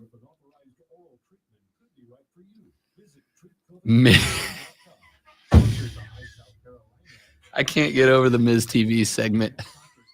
It's so good. Tell you what I learned on the inside. Weren't you in county jail for like 24 hours?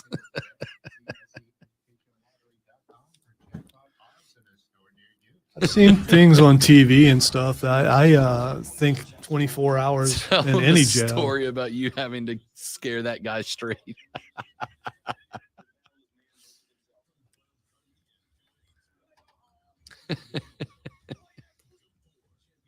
Your laugh's improving, by the way.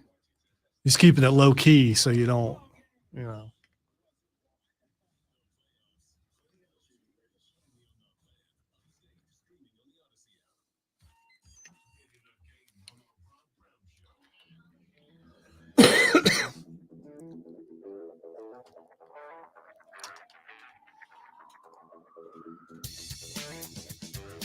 The Rob Brown Show rolls on. This is the Fan Upstate, ladies and gentlemen. Welcome in. I am Rob Brown. The great one Lonzo is at the helm this AM.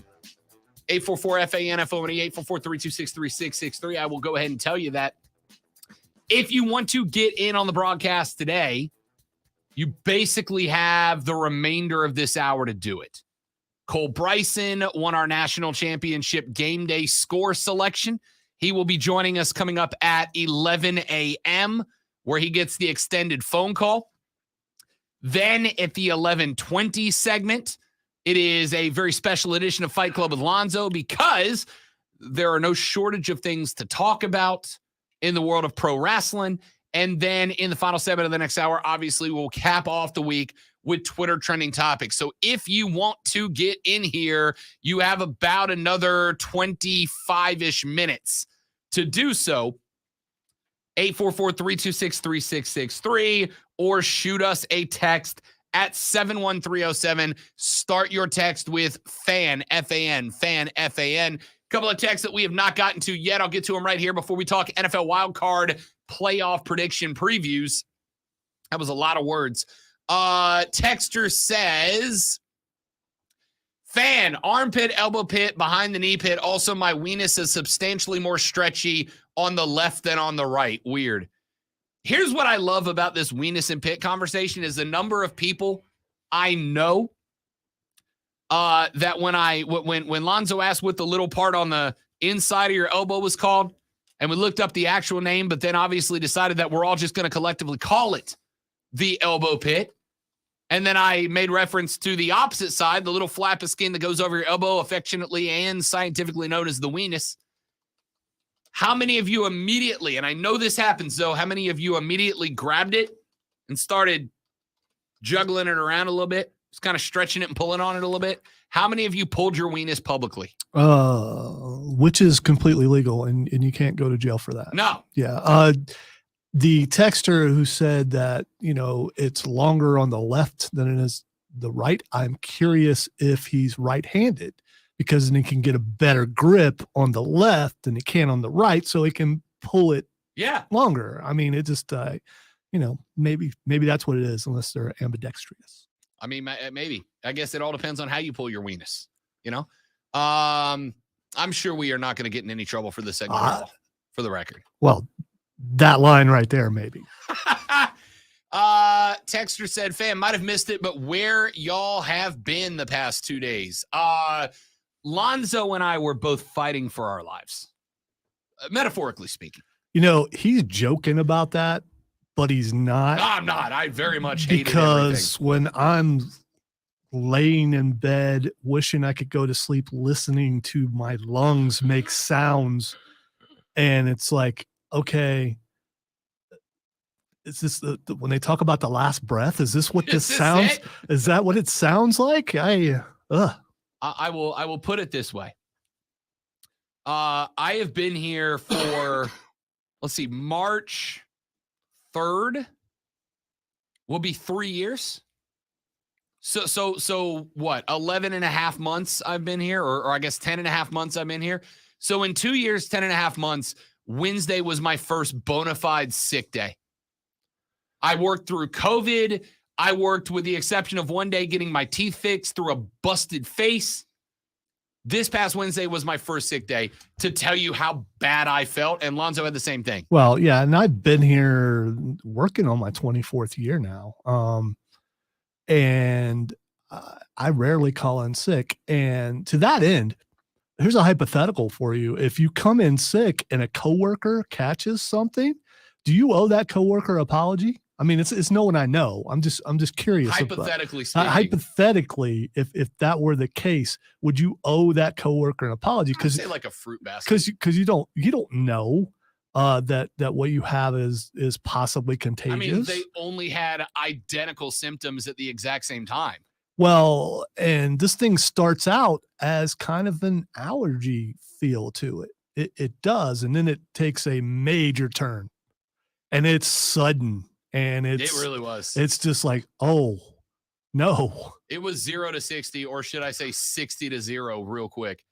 I lived my life at 60, and it went 60 to 0. All right, let's talk some wild card football here. We open it up tomorrow at 4:30 when the number 7 seed out of the NFC, Seattle, visit the number 2 seed, San Francisco 49ers. The Niners swept the Seattle Seahawks this year by a combined score of 48-20. Teams that won the first 2 meetings and hosted the third in the postseason matchup since 1970 are 14-9. 14-9. So you're sitting on about 75% wins for the team that, when you have a divisional matchup, swept the season and hosted the third. But, of course, the Niners also have Mr. Irrelevant Brock Purdy playing the starting quarterback role, the lowest drafted rookie quarterback to start a playoff game. I am going to go with this in this one, Zoe. This game actually might be close. This actually might be one of the closer games in the NFC. And it might be one of the closer games because of the same reason that Ohio State, Georgia was close when everything on paper told me lean dogs. It turned out to be a pretty good game. When nobody's talking about a team the way that nobody's talking about the Seattle Seahawks, I get a little concerned about that. The Seahawks defensively have been pretty good against the pass. The problem has been poor tackling for Seattle. And the issue here for Seattle is that their pass difference in yards allowed is just above average. The problem is yards after catch allowed, they rank 31st in the league. That is to say, they make good contact with the receiver shortly after the ball is caught. Problem is they miss a lot of tackles. Who does that line up really well for? Christian McCaffrey, who has been an excellent running yak over the past couple of years, especially with balls caught out of the backfield. Debo should also be getting back in close to 100%. McCaffrey and Debo Samuel this year are second and third in yards after catch per game, according to ESPN stats and information. Debo and McCaffrey are the third and second best players in the league, respectively, in terms of getting off of attempted tackles and picking up a couple of extra yards after contact. On the flip side, defensively, Geno Smith had 4,282 passing yards this season, the most in Seattle Seahawks history. He averaged 256.5 yards per game against all opponents that aren't the San Francisco 49ers. He averaged only 217.5 in games against San Francisco. So what does this say on both sides of the football? Number one, I suspect the Seahawks are going to go a lot of man-to-man in this game. They want to limit the amount of time that McCaffrey and Debo have once they catch the football before they are initially contacted by the defense. That requires you to have guys man up and cover up on those two cats. But when you have two guys that you've got to make sure are manned up, it pretty much demands that you go man across the board. Seattle goes man across the board. It makes the reads a little tougher for Brock Purdy. It makes the windows a little tighter for Brock Purdy. That means San Francisco is going to lean back towards the run game to kind of ease that pressure a little bit. And if that is the case, look for San Francisco to get up early in this game, but then to start playing a little more conservative than they have in years past or in games past, to allow the San Francisco defense to carry them a little bit. And I think that sets up the recipe for this game to be a game that we come on here on Mondays, though, and we go, San Francisco-Seattle was a tight game, but the score is not a good indicator of exactly how good this game was. Yeah, I don't think it's going to be that close of a game. I really don't. You talk about Debo and McCaffrey, they can't play conservative. It's not within their being. You give them the ball, they're going to do something with it. And the other thing is, if you can find a way to tackle those guys early, you talk about going man to man, you're also leaving someone open that you're not mentioning, and that's George Kittle, who is at least the second best tight end in all of the NFL. I'd be comfortable saying that's correct. Yeah, and of course I'm going with Kelsey number one. And if you dispute that, well, then you're like a Buffalo fan or something. But I look for Kittle to have a really big day. And talking about Purdy, man, dude, just I love watching him in press conferences. He just looks so innocent, and so I can't believe I'm here. And then he gets out on the field, and dude is a machine, and he's tearing everything up. He doesn't show any nerves. He doesn't make many mistakes. And you can look across the ball and look at Geno and think, well, he's experienced, been in the NFL a long time. How much playoff experience does Geno have? I believe that would be 0. So, I mean, I'm leaning towards San Francisco. I believe San Francisco will be representing the NFC in the Super Bowl. Strong possibility. Do they ride? I mean, listen. The McCaffrey, picking up McCaffrey was such a great move for them. It really was. And he stayed healthy. Which is the key, which was my big concern, whether he was playing for silver and blue or for San Francisco.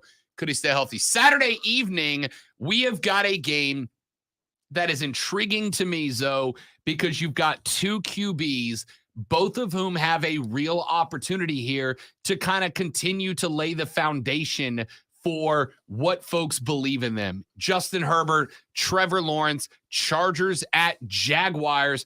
Over in the AFC, of course, Trevor Lawrence and the Jags shake the stench of Urban Meyer off of them.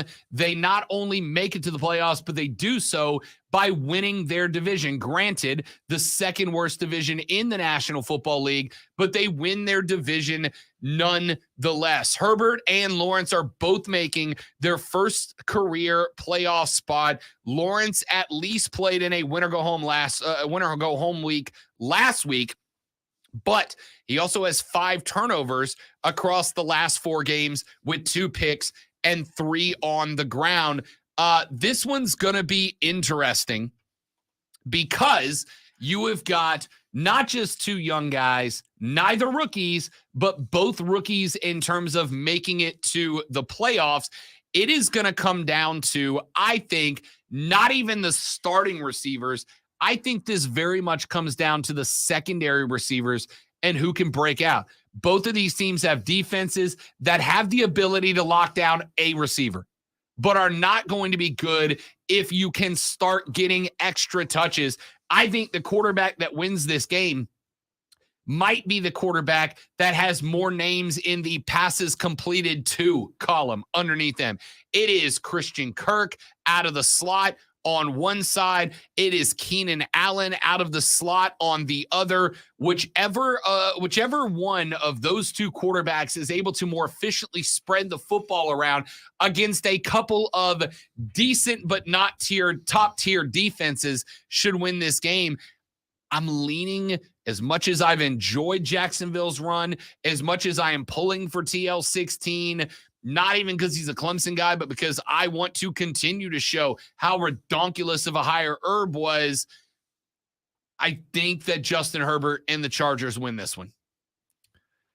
Yeah, I think at the beginning, or like midway through the season, if you ask anybody if either one of these teams are going to make the playoffs, most people probably would have said no, because the Chargers weren't looking good and Jacksonville is Jacksonville. And both teams turned things around and made it to the playoffs. And in the end, I got to go with the quarterback with the most playoff experience, and that's Justin Herbert. So I'm leaning towards the Chargers. Respect that. When we come back here in just a minute, let's take a look at our Sunday games. We got the Dolphins at the Bills, the Giants at the Vikings, and the nightcap, the Ravens at the Bengals, and then, of course, our Monday nighter, Cowboys at Tampa.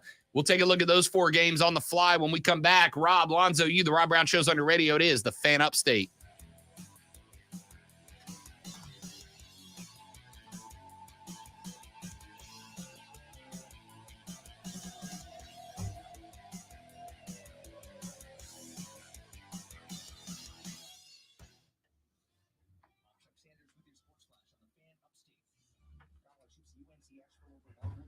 Ba-na-na.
Just to meet your budget. And eat fried food fresh in the store multiple times a day. It's all in the bag. That's the best meat in town for the best folks in town. Ingles, low prices, love the savings. For the ones finding new ways to ensure the job always gets done. For the ones wearing many hats. For the ones who are hands-on, even from far away. And the ones keeping business moving forward. We are Grainger, offering professional-grade industrial supplies, plus real-time product availability and access to experts when So look down, Lee was just staring up at the sky. I'm like, okay, are we about to die or something?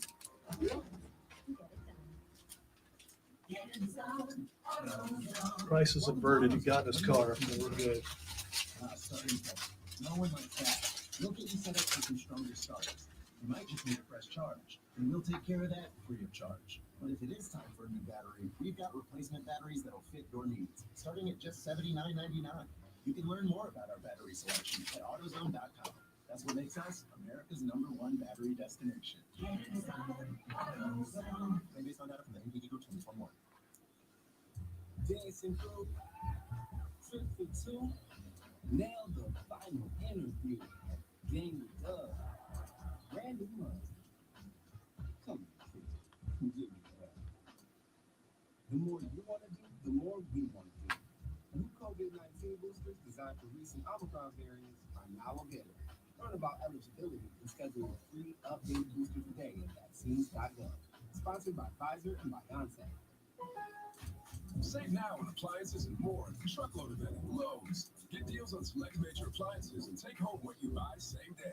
And save an additional 10% on all in-store clearance appliances. Plus, get store-wide savings on even more items. Stock up on GE Sync Reveal 60-watt dimmable smart LED light bulbs for just $9.98 each. Head to your local Lowe's store and visit Lowe's.com to shop the truckload event today. Exclusions apply. While supplies last. Selection varies by location. See Lowe's.com for details. Valid 112 to 118.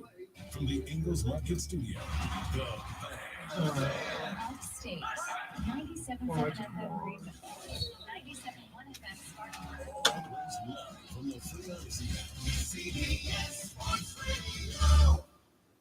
Listen on the Odyssey app. Search the Fan Upstate.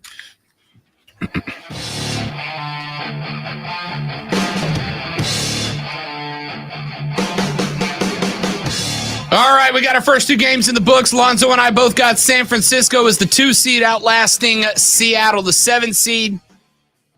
We're both leaning slightly Chargers over Jags on Saturday night. Let's get to Sunday. We open with a 7 seed Dolphins taking on the 2 seed Bills. The series during the season was split between the two teams, but the Dolphins are coming into this meeting big time banged up. Tua Tagovailoa is ruled out. Skylar Thompson will get the start. Raheem Mostert's status is uncertain after he went under surgery on a broken thumb on Monday.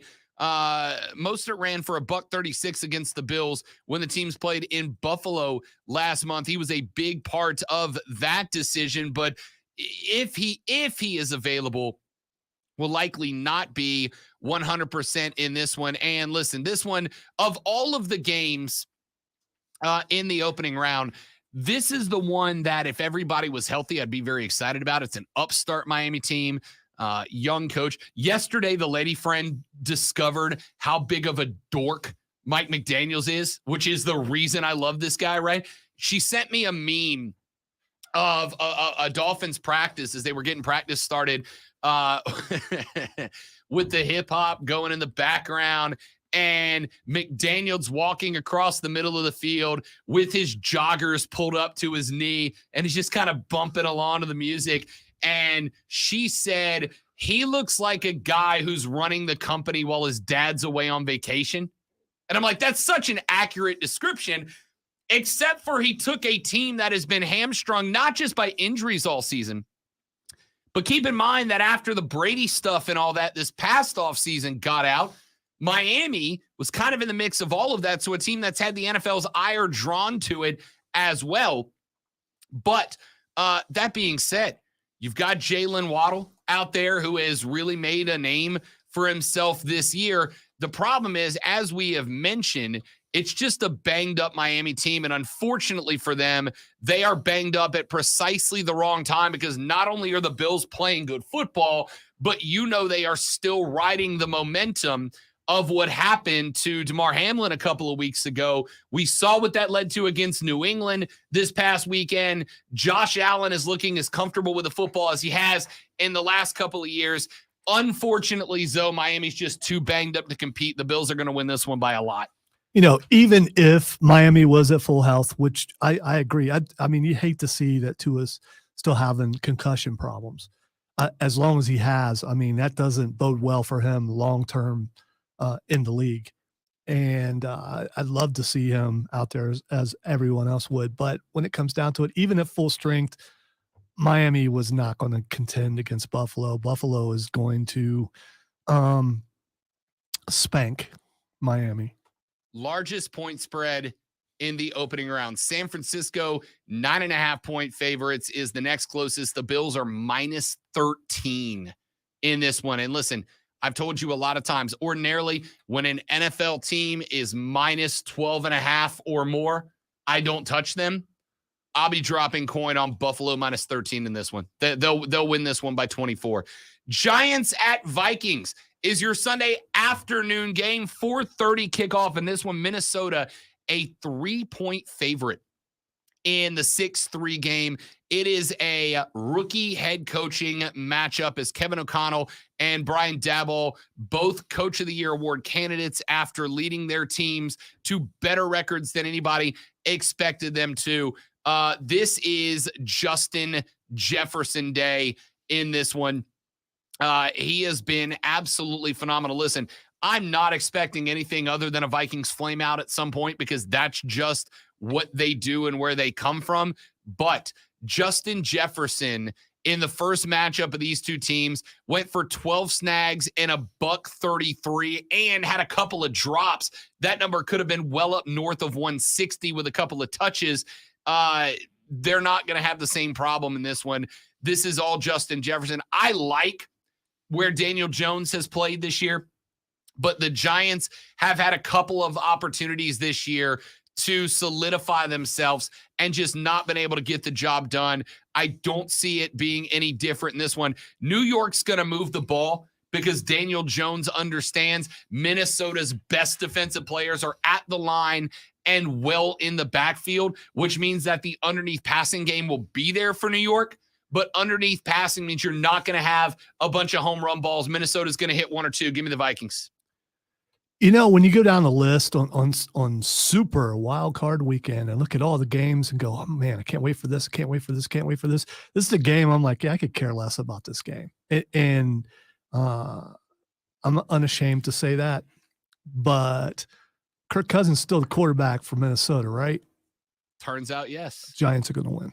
Oh, we got our first split, and it's all because of one quarterback that's not Daniel Jones, not Danny Dimes. Do you like that? You like that? Don't do that. I know that one. I regret that. I regret that immediately. Ravens and Bengals. Cincinnati, a 9.5-point favorite in this one as well, and that is because Lamar Jackson is out. And not only is he out, Lonzo, but he decided to send what I have decided is a very bad tweet when he announced that he was out. He wrote, there is still inflammation surrounding my knee, and my knee remains unstable. I wish I could be out there with my guys more than anything, but I can't give a 100% of myself to my guys and my fans. Now, that in of itself, fine, no problem, right? Then he ended the tweet with the line, and I quote, I'm still hopeful we have a chance, end quote. I'm still hopeful that we have a chance. So he was realistic and said what, everyone else is thinking. Wait, and you're okay with it. Why not? He's not going to be back with this team next year. I don't think he is. Yeah. Especially not now. The Ravens will have to go with either Tyler Huntley or Anthony Brown against the Bengals. It is the first time that Lamar has addressed his injury since he sprained the knee all the way back on December 4th. And he sent out the tweet, I'm still hopeful we have a chance. Ugh, Lamar, maybe don't tweet that. You would have had a chance if you weren't playing the team that's on fire right now, and that's the Cincinnati Bengals. Yeah. Joey B threw 35 touchdown passes this season, a franchise record, and I don't think he'll need to this weekend. The Bengals are just going to absolutely run the football inside the red zone because it's going to work. That being said, the Ravens inside 7 is exceptional. The problem is the Bengals can play lateral football. And once they get lateral and spread your defense out, run around it. They're really, really good at that, including out of the backfield. Bengals by 10 in this one. I'll take the 9.5-point cover in that one. And then finally, Cowboys at Bucks. Look, I'm not going to go deep into this. I've given it to you this week. Give me the Bucks to get the upset over the boys on Monday night. A game we'll break down further on Monday. First of all, how lame can you be to be a Cowboys fan? I mean, to root for the Cowboys? I mean, come on. But the Cowboys are going to send Tom Brady home. Cowboys win and win big. Bye-bye, Brady. We got our response from Chris Lewis, friend of the show, president of the Triumph, and noted Giants fan, who responded with very simply, boo. That's the hard-hitting analysis you get from this show.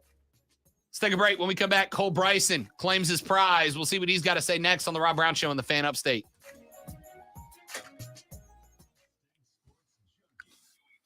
All right, guys, got to take a break so I can give Zoe that phone number. We will be right back. Don't go anywhere.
You can take all the shots that you want on the guy in the afternoon, for sure. Yeah, I'm good with that. All right, hang on. I got him. He was like, thank you. He does that stuff to me all the time, by the way.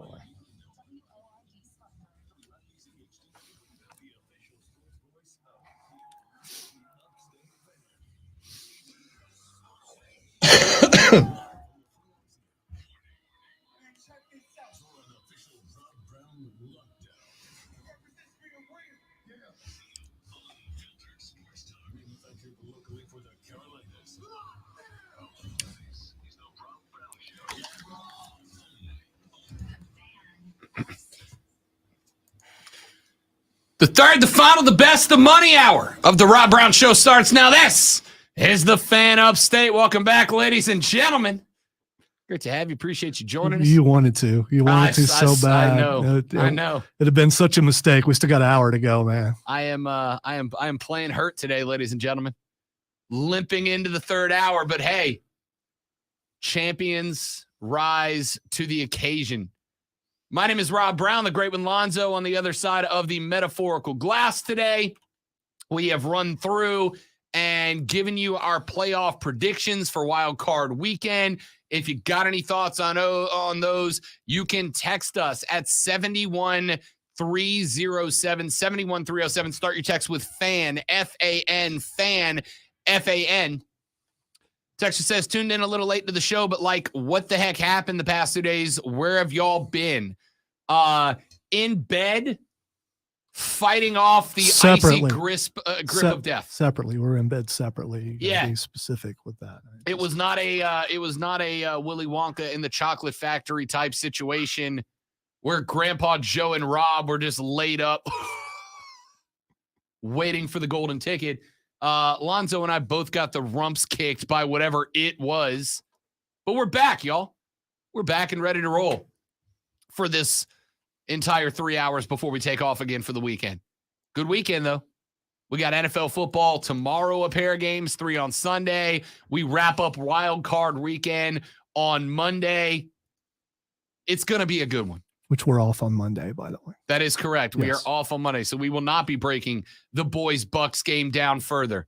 But we've done it enough this week. And speaking of Bucks and boys, I am sure that our next guest will have no problem leveling his picks on this one. He is a voice you've heard on this station many, many times. Rejoins us now by way of winning our national championship score contest on Monday, in which he picked the largest spread between the Dogs and the Frogs. My man Cole Bryson joins us here on the show. He won the extended segment. He gets his call on until either A, he runs out of time, or B, Lonzo runs him. But ladies and gentlemen, he's a broadcast professional. I'm not worried that's going to happen. Cole, welcome back to the show, my guy.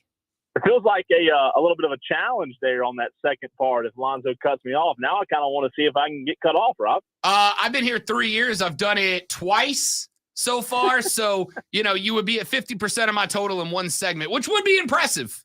Hey, listen, man, I couldn't sleep. Just to be on the Rob Brown Show, it's like a dream come true. I couldn't sleep last night. I'm just exhausted and tired from having the chance to come on here with you, Rob. I do want to get back to I didn't get to hear y'all's predictions for a wild card, so I want to get back to that a little bit later on. But I really, Rob, really, and Lonzo, I don't want to leave Lonzo out because he deserves in the conversation too. But I got a question for you. Are you ready? Fire away, buddy.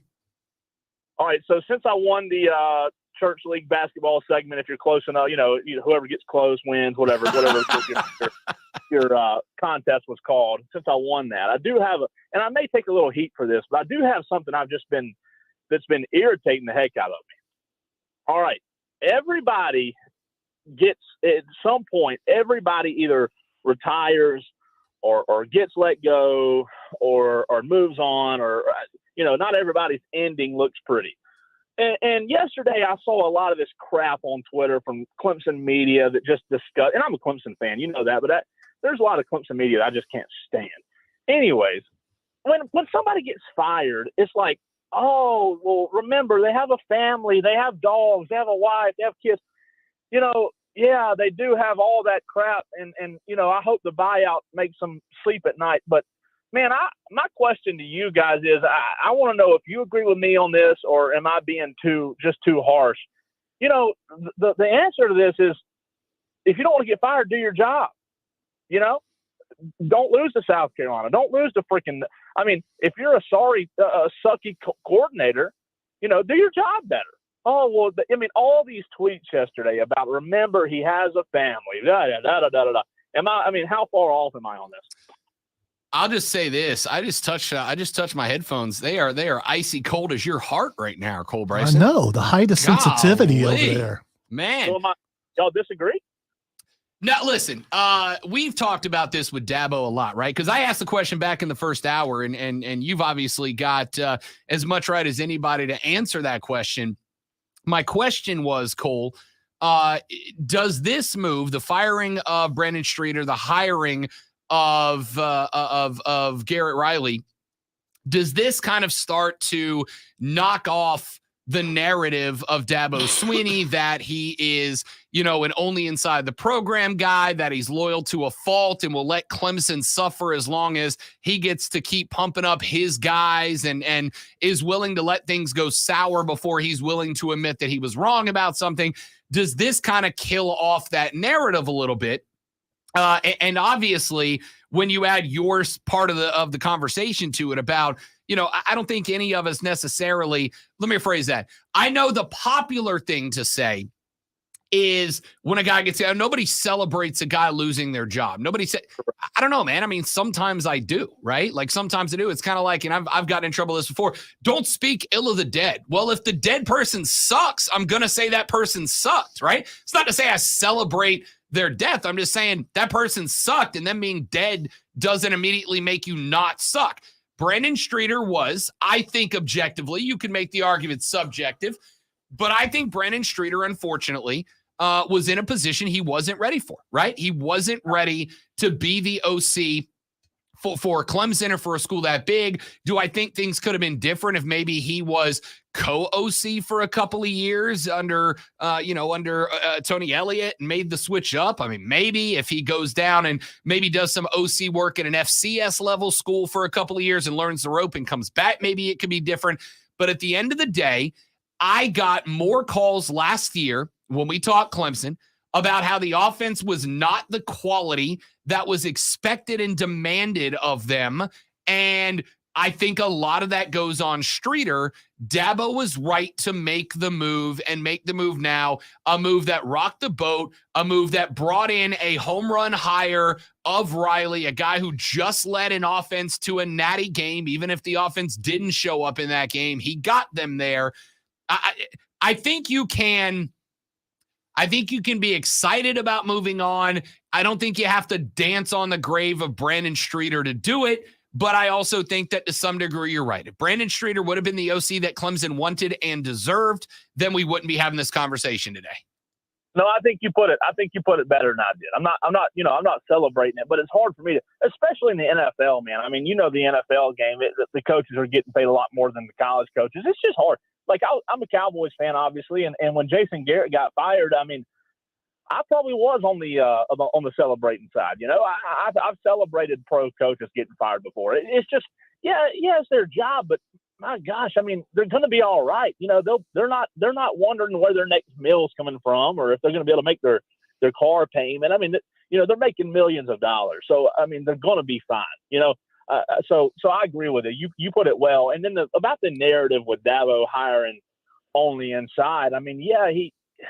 He did last. He did with Professor Goodwin or whatever the defensive coordinator, the math teacher. He did with him and Streeter. But Venables wasn't an inside hire. Venables came from Oklahoma and wherever he was before that. So I think there's a narrative that he did it one time, especially for the offensive coordinator and the defensive coordinator. So everybody wants to make that the reason. But I agree with you. It was a rock the boat kind of hire, and I'm glad he did.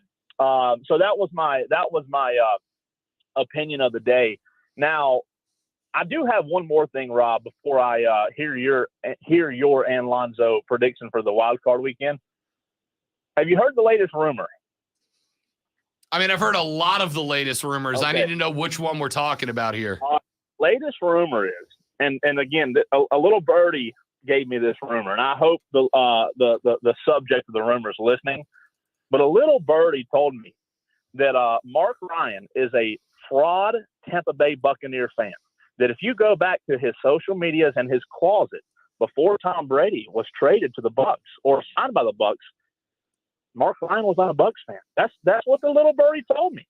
So, again, I'm not speculating. I'm not creating a news story, but I was just told that, I don't know if you can use the word bandwagon, but Mark Ryan may be a fraud Bucs fan. Wait. So this goes totally against his creed, that, you have a team and you stick with that team forever and all that kind of stuff. I gotta say, I worked with him for a year or so and didn't hear anything about Tampa Bay till Tom Brady showed up. I'm just saying. So I was actually there. And, but that doesn't, I mean, you're a new guy in town. You don't necessarily throw all your fandoms out yet. Yeah. You're trying to learn the lay of the land, and maybe he just didn't mention it.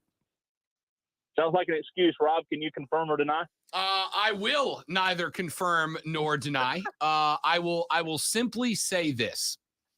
Back in 2010, this would be the year after the New Orleans Saints won the Super Bowl. Cole Bryson, a much younger, much more formidable, and much more in shape Rob Brown, was currently attending classes at the University of West Florida. Go Argonauts. And your boy Rob Brown, also a lifelong diehard New Orleans Saints fan, like born in the hospital, wrapped in a Saints blanket, diehard, lifelong fan. Yeah.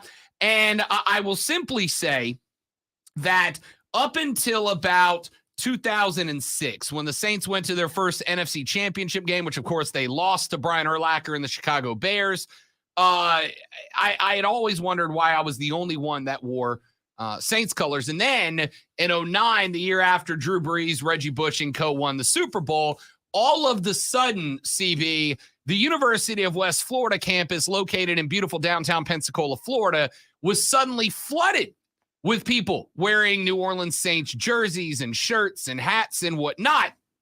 And the term bandwagon fan for the first time became something that I could put my finger, or more appropriately wanted to put my fist on, when I looked at people and went, no. You're not a Saints fan. You're a person who enjoys the attention of rocking a championship hat fan. Yeah.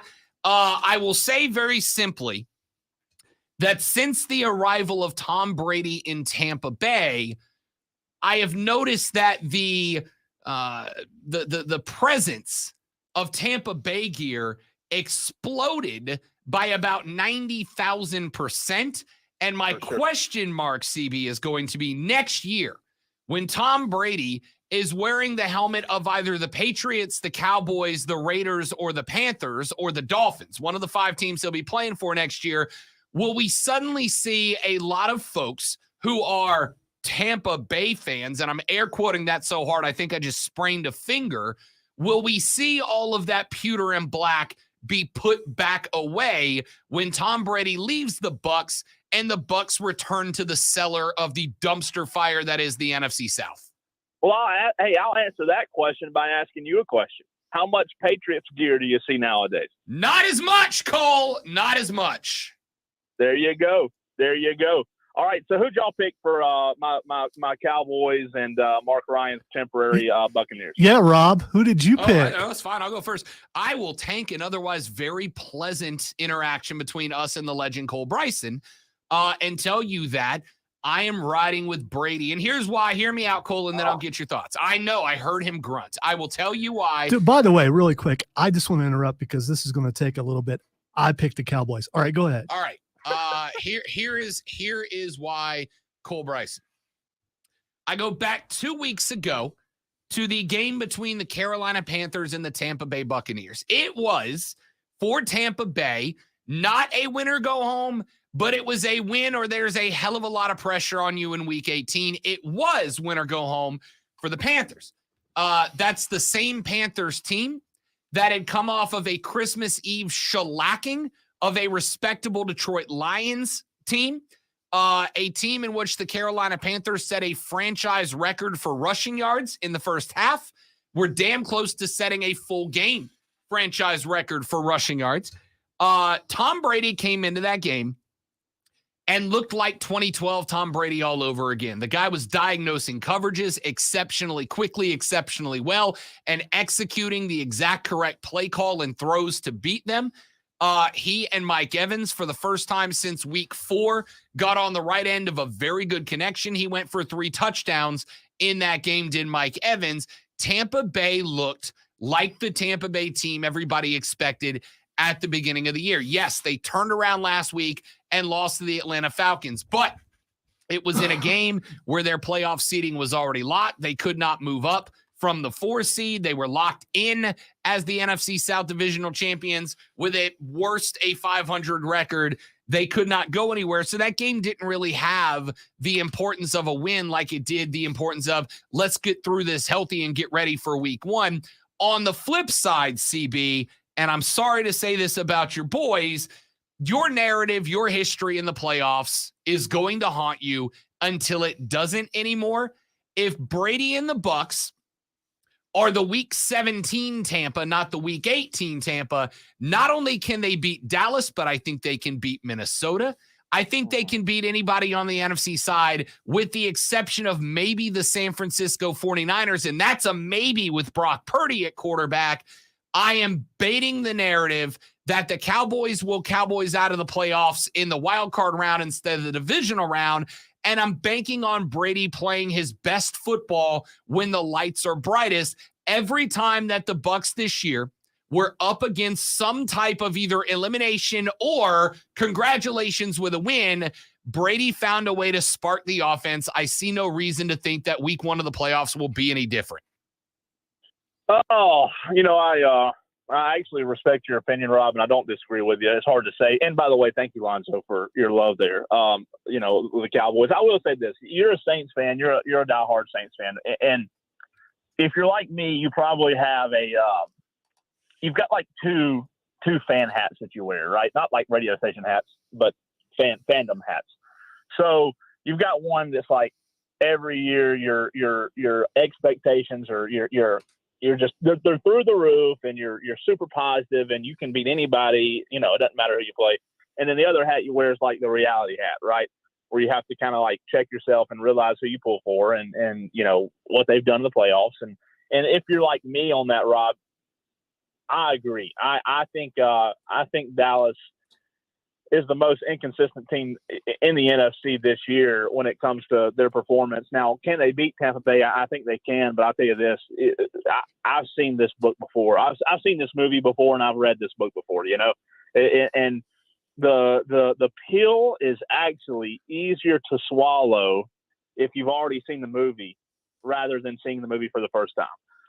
So, in saying that, I hope you're wrong. I hope I'm wrong. But what I've learned is with Dallas, you have to go into the game expecting to lose. That way, you won't be let down when you do lose, and then when you win, you'll be super thrilled. And I'm not even joking. That's the way Dallas fans think, man, right now. Because you said it, until they change the narrative of the winning in the postseason, nothing's going to change. So you gotta just kind of go ahead and chalk it up as a loss. And if you're wrong, it's great. We are going to find out. That game is Monday evening, and I fully expect, come hell or high water, that Cole will check back in with us Tuesday to discuss the results. CB, my man, you're the best, buddy. Thanks for coming on, brother. Hey, love you guys. Love Mark Ryan, too. But by the way, be thinking real quick, a bet between Mark Ryan, between him and I, you guys make the bet. I think it would be more appropriate that way. Now that I'm back in the upstate, you guys make the bet between me and Mark Ryan, and we have to agree to it. It has to be reasonable, obviously, but the winner, obviously, of the Cowboys-Bucs game, that's what the bet's on. But you guys make the bet, and we'll decide on Twitter. How about that? Lonzo just instantaneously grew out a handlebar mustache just so he could start twirling it. That's all I'm going to tell you. Cole, we'll talk to you next week. I will lay the challenge down and see if our afternoon adversary is willing to accept. Let's do it. See Done. you guys. Love it. Cole Bryson won our Natty Pick contest on Monday. That was his segment. We will give you your chance to win your extended segment probably next week, mainly because we're booked up for the rest of this hour. Why? Because it's Thursday, Friday. And you know what that means. When we come back, Fight Club Alonzo. It has been a busy week for WWE. What do all of the movers and shakers mean for us as fans? We'll talk about that and more. And then we wrap up our Friday and our week of broadcasting with Twitter trending topics on the way out the door on the Rob Brown Show and the Fan Upstate.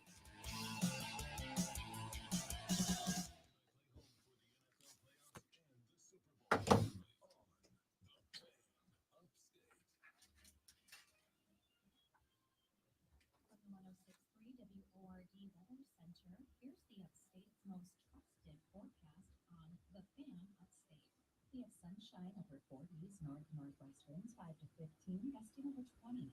Few high clouds tonight, 33 or low, wind still breezy. Saturday sunshine 46. Meteorologist Andy Falliver on the Fan Upstate. Right now, 49 degrees.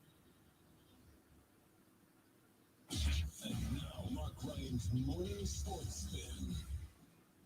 I'm Mark Ryan. How is this for a powerhouse sportsman? The Super Bowl winner this year is going to come from the following teams: Buffalo, Cincinnati, Philadelphia, or San Francisco. Record this in your bathroom?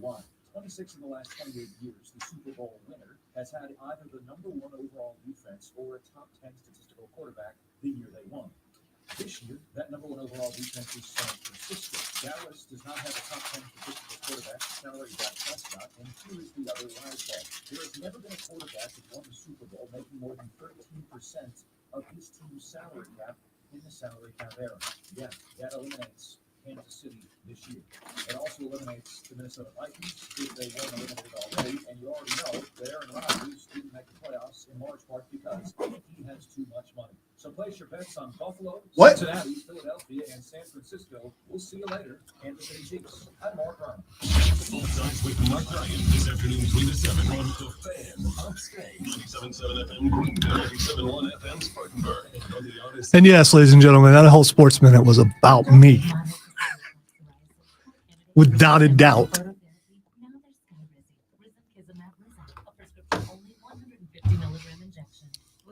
You did not see chunks fly, Kevin.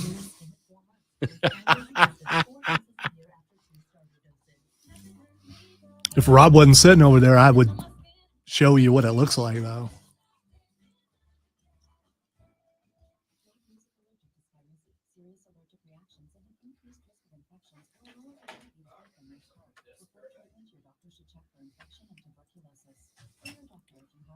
Or symptoms such as fever, sweats, chills, muscle aches, or cough, or you plan to or recently received a vaccine. With Skyrizi, you could achieve 90% clearer skin. Ask your doctor about the #1 dermatologist prescribed biologic in psoriasis and visit skyrizi.com or call 1-866-SKYRIZI to learn more. A tradition of mine is to pick up at least one college polo each year, trying to find something that nobody else has. If you're a Clemson or South Carolina team, let me tell you, Smith & James has the nicest looking team here you've seen. It's fresh and unique, and you don't have to worry about everyone else having your shirts. Better yet, people will be asking you where you got it. How do we know? Because we're wearing Smith & James. Strongly worded email head my way after last segment, I'm thinking. Stop by their stores in downtown Greer and on Verde Boulevard in Greenville. It's all in good fun, cross promotion. That's all it is. One team.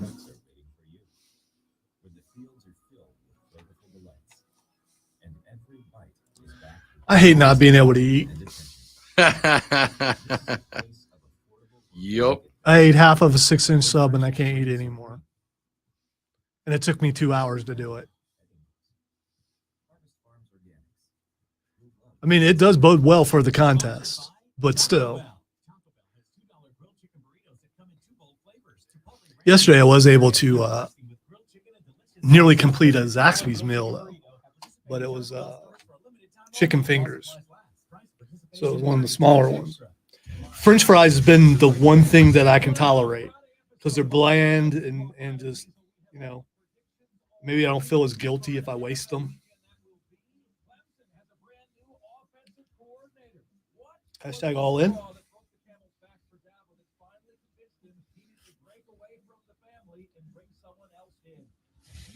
think somewhere back in time, a straw actually broke a camel's back.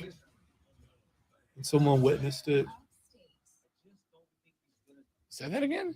Somewhere back in time, a straw actually broke a camel's back. They stand the camel up and say, all right, add more straw, add more straw. There it is. Just one straw at a time. All right, it's time for the fight thingy. And I'm trying to figure out a way. Rob has mastered a way to put energy without volume, which I didn't think was possible with him. I don't think I can do it. Let's go. Yeah, I mean, without sounding obviously like you're, yeah. So I am as enthusiastic about this as I possibly can be. I'll just leave it at that. Let's talk about the news that everyone's talking about. The hostile takeover of the WWE by former chairman of the board, Vincent Kennedy McMahon. And this is going to shock you coming from me. It's a work. I think this was all planned in the beginning when he stepped down to put Stephanie in, and they waited a certain amount of time till stories would blow over. And they also waited till, I mean, I'm not sure he could have foreseen the product doing as well as it's doing without him. But if you are the guy, and I know what direction you're going to go, but from the business side, if you're the guy who still owns the majority of stock in the company that you helped build, and you see the height of popularity it's in now, rivaling some years ago, that this is the best time to sell the company. And if you have the most shares invested in it, you want to make the most money you can out of it. So it was time for him to jump back in so he can make money and then be out of it. And then it doesn't look like, yeah, I was forced out, but I got back in and I did things my way. But this is the best time for him to do this. It's the best time to sell WWE because of what Triple H has built in the last 6 months. I think he and Stephanie planned this whole thing. I really do. Because she was gone and then she came back just for a short period of time, and now suddenly he's back. It just looks like a Vince McMahon script for a Raw. That's what it looks like. I would like to first and foremost welcome back Everything's a Work. So it's been like 3 days since something's been a work. So I'm glad you're back. I wish our sickness was a work. I wish we were just playing hooky. I'm going to start with, I don't think it's a work at all. I think this is, as I've said in the past, it is one of the political views I can't keep out because so much of sports is dictated by billionaires. Sports and entertainment is dictated by billionaires. I don't think you can become a billionaire without being narcissistic and a sociopath, right? It doesn't mean evil. It just means narcissistic and a sociopath. Yeah, but when people hear sociopath, they think, crazy. Their inability to understand the technical definition of a word does not necessitate my needing to use a different word. Wow. A sociopath. So haughty. And also correct. A sociopath is somebody who lacks the ability to sympathize or empathize with the emotions of other people, i.e., you don't know nor care about what other people are feeling, right? And I think you've got to be willing to actively hurt people to accomplish the status billionaire. I think VKM fits that to a T. Does that mean you take joy in it, though? No, it just means you're indifferent towards it, right? Like you don't revel in it, but you don't hate it either because you don't there's it's not a feeling that there's, I think most things, emotions, feelings exist on a spectrum. But I think with a sociopath, you just don't fall anywhere on that spectrum. You're just indifferent towards it, right? somebody coming and going, hey, because of your decision making, that person just made $1 million, elicits the exact same response as if somebody come to you and said your decision lost that person $1 million. You just don't care. There's no feeling towards it at all. I think VKM stepped away because of the accusations and the amount of evidence that came out that those accusations at least had weight. If they weren't entirely correct, they at least had weight. I think the board of directors of WWE effectively told Vince, hey, look, here's the deal. You staying on board is going to cost us a lot of money. You leaving is going to save us a bunch of money. And at the end of the day, that's the only thing that VKM understands is dollars and cents. I think he stepped away. As Lonzo and I and most of you who discuss this stuff with us have said multiple times, the product was as good over the past 6 months as it has been in quite literally years, right? Which did, as Zoe pointed out, absolutely cause the value per share of WWE to escalate. But I also think that the fan interaction with the product increased. And again, I'm not a psychiatrist. I'm speculating at best, maybe just flat out guessing. But I think for a guy like Vince, to see the product do better without him kind of drove him a little stir crazy, right? And so instead of making the contritions necessary and the apologies necessary, et cetera, he just effectively ran a kayfabe, but not kayfabe, hostile takeover of the company because he still had the ammo in the pocket to make that run. Needed some things to fall his way. It did. Did Steph leave because it was orchestrated, or did Steph leave because Steph came to the realization that if this was truly about the sale of the company, that Vincent Kennedy McMahon was never going to say, hey, I'm done. I'm handing it over to my children. I'm handing it over to Steph and Shano, or Steph and Triple H, and Shano's going to be a partner or what? No, I think she looked and went, I'm never going to be the top dog in this company. It's never going to come to me. Vince will sell it before he does what his dad did and pass it on to his kids. Therefore, I'm out. Because I think if it was about the sale, then Steph would have just did what she did 6 months ago and take a leave of absence, right? She'd have just said, I'm stepping away for a period of time to be determined. Nope. She made it abundantly clear in the last line of her press release, I'm out. I'm resigning. I'm done. I don't work here no more. Yeah. Right? I looked it up, though, because I was curious about how many shares she actually owns. And she owns 2.5 million shares in the company still, with an estimated 40 to $225 million. That's how much that's worth. Sure. So it'd be advantageous for the sale to be, the more it is, the more she's going to make. Yeah, but I think she can genuinely have a problem with the direction the company's going. She's not going to just forfeit $40 million for the sake of this is bad, right? It's kind of like, for instance, and we'll get into this in a second, but the rumors started flying around shortly after VKM completed the hostile takeover that the most likely seller was the Saudi Arabian Public Investment Fund, right? That's the same organization that runs the Live Tour. And the talk about, well, if the Saudis take over, Sami Zayn's out, he's done. And see, that's a big deal. I know it probably has nothing to do with whether the sale goes through or not, but that guy is on fire right now. He's one of the biggest stars in probably all of wrestling, because a storyline that worked with him in it has built him up and those guys around him. Just imagine he's just gone. Yeah. And he wouldn't be alone, right? Like, it's likely that Kevin Owens would be gone with him. He's against the Saudis. That's why you haven't seen him in any of the crown jewel events in Saudi Arabia, etc. There was also the fact that when WWE created and signed the long-term deal with the Saudi government to do more of those pay-per-views over there, that contract was never fully made public. There were parts of it that were kept private, and one of those was some sort of agreement between WWE and the Saudis.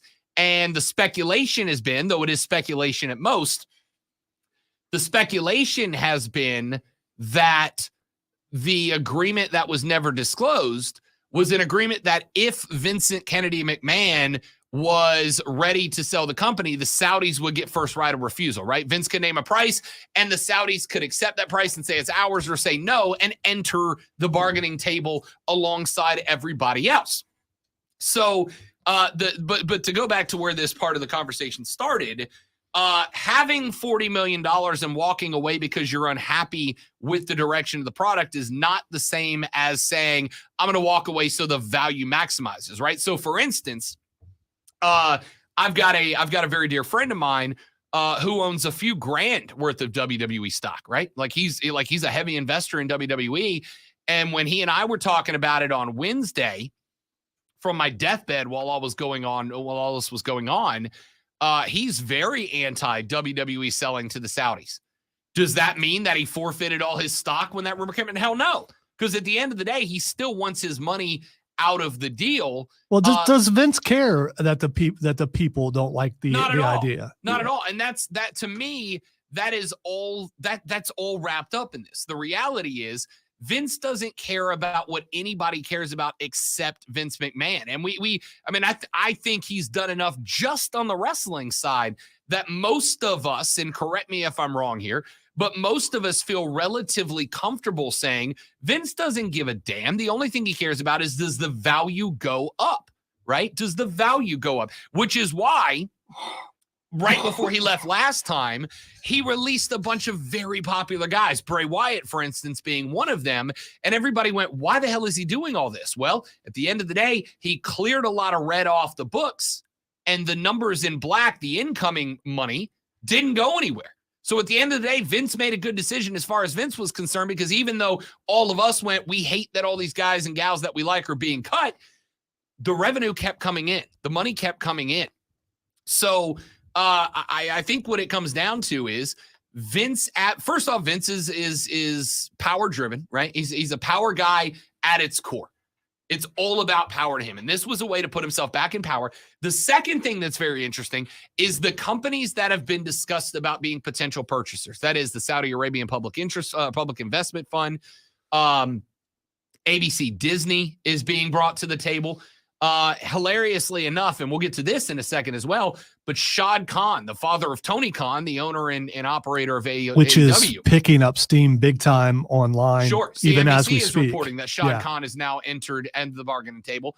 All of those things have one thing in common, which is all the folks that are reporting on them being potential buyers, all of them have either hinted at or outright said, we would be willing to discuss terms in which Vincent Kennedy McMahon remains in control of WWE. He would just be acting as our employee instead of the owner, right?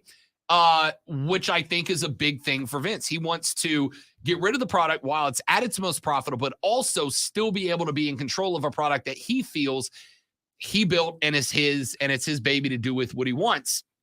Fans be damned or not. I don't know how all that shakes out. I just know it is unfortunate that, as Lonzo pointed out before we went on air, Vince went out of the way. Triple H and Steph took over, at both running and creating. And you got not only the best version of WWE, what we've seen in a while, but Zoe, the last 6 months of AEW, in my opinion, have gotten better as well, because they had to. Yeah, they had to. Because at a point where so many WWE fans pre-Vince leaving started going, I'm going to give AEW a shot. And you know, most of us don't. Lonzo and I are the exception to the rule. We understand that most people don't have 6 or 7 or 9 hours a week to put into professional wrestling. Most people are going to pick a show and then they're going to watch the one show. And maybe they'll check in on the other. A lot of fans who pick one show or the other left WWE to go to AEW because WWE was that bad. When Triple H took over, a lot of those fans started meandering back over to WWE and watching that show. And AEW went, hey, we were hitting 1 million watchers, and now we're getting to the 900,000 rank. Especially with the loss of Punk and the Young Bucks and the Elite, and for an extended period of time, we've got to make our show better to keep them here. AEW is the best it's been in a number of months. WWE is the best it's been in a number of months. And I hate it because we were getting 2 damn good wrestling shows as opposed to one show that's pretty good and just clearly better than the other, which I think a rising tide, what's the old phrase? A rising tide raises all, however the hell it goes. All the boats get more water. They do better. Then boats go up. Boats go up. So the bummer here is that while VKM has said, I got no interest in taking back over creative, he also said, I got no interest in coming back and doing all this. And he did that. Vince has a litany of events in his past where he does the opposite of what he said. To me, I think it's 6 weeks before Vince announces that Triple H is out and he's taking control of creative back over. And I hate this because I don't want it to be correct. I disagree with you there. I disagree with you there. I don't think it happens. I think as far as that goes, I think maybe he is back just for the sale. And I think whoever the new boss is will be smart enough to know that Triple H needs to stay where he is. You'd like to think, but who's the boss right now? Nick Khan. Who is Nick Khan? A Vince McMahon yes man, and has been from the beginning, right? There's a reason, whether it's scripted, whether it's a work, whether it's not, I don't know. There's a reason that Steph left, Vince put Nick into the CEO role, and took 2 board of director members off and put 2 of his own guys on. Because now he has the power to say, this is what I want, and he's got enough votes in that control system to do what the hell he wants. I've got no reason to believe Vince McMahon when he says X, Y, or Z. I'm not calling him a liar. I'm just saying I got no reason to believe that what he's saying is accurate. And now he's got the power to say, H is out. I'm back in control of creative. The only thing, and again, fantasy booking, a real life scenario, I would hope that, honestly, what I hope is Triple H starts his own company if that's the case. Take your 80, 85, 90 combined mil between you and Steph shares, sell them all, and start your own company. Or when you get out, have Tony call Triple H and go, I want you to run Ring of Honor the way you ran NXT Black and Gold. Because NXT Black and Gold, of the 3 shows, Black and Gold in its prime under Triple H was the best wrestling show. Come run ROH. Make it what we wanted it to be when we bought it. Let's go from there. Again, all of that is long-term speculation. What I can say is everything going on with Vince right now, man, don't sell it to the Saudis, because that would be gross and I would hate it. And it would be the, back to that phrase, straw that broke the camel's back in terms of me finally going, I'm done with this product. Don't sell it to them. If you got to go Disney, sell it to Disney. I wouldn't hate Shad Khan buying it, but Tony, you're not touching WWE, right? I'm going to leave Vince or H or whoever in charge of this, and I'm going to own 2 wrestling companies that still compete with each other. Yeah, that's unlikely, though. Oh, I'm sure it is. It's very unlikely. But I'll take that over selling it to the Saudis. I agree with you there. I'd rather see it go to Disney than to Shad Khan, just because we've seen what happens with wrestling when there is no competition, and we've seen the resurgence of wrestling in the last year when there was competition. All right, we got a little bit of time, just enough time to talk about the new bad guy, Prison Dom. Prison Dom. Prison Dom is my favorite character in recent memory. And there have been some good ones, right? It's a transformation completely into his father, Eddie Guerrero. Yeah. Yeah, I'll tell you what I love about it. I hope he's soon lying, cheating, and stealing, because that would just be, When Dom was a face with Ray, it was boring. Can we just be real? It was boring. It was nepotism, carrying a dude who was okay. Plus, you're putting a guy who's not as fast as his dad next to him, and it made him look bad. Absolutely. Yes. There was no way to win for Dom. Pairing him with Rhea, pairing him with Judgment Day, and turning him into Prison Dom was amazing. But it to me, it had to be a comedy sketch. It had to be funny. That meant putting him on that segment Monday on Miz TV and having him lean with the teardrop tattoo and the flannel shirt buttoned at the top. It was so perfect. I love the toothpick too. The toothpick and everything. To then have Miz be like, wait a minute, didn't you do like 24 hours in a county jail? Right? And have them get genuinely mad. Having Corey repeatedly point out that Dom's got street cred now is low-key hilarious. And it is exactly the type of stuff I wish there was more of. Not everything has to be deathly serious. Some stuff can just be funny. But more importantly, it is giving Dom an opportunity to shape and learn how to continue to shape a character that isn't Ray's kid / Eddie's kid. It is an opportunity for him to develop a character outside of, I came from Rey Mysterio and therefore you should like me. It's the perfect garbage heel character for him to become better, and I am here for it. Give me all the Prison Dom. We're getting a phone call from Connecticut. You think it's Vince? Oh, it might be. We should answer it just in case. Lonzo, Rob, your fire. They hung up. It was we're on to him. It was Enfield, Connecticut, wherever that is. Whatever that is. I don't know where that is. All right, let's take a break. Hey, before we do, real quick. Yeah.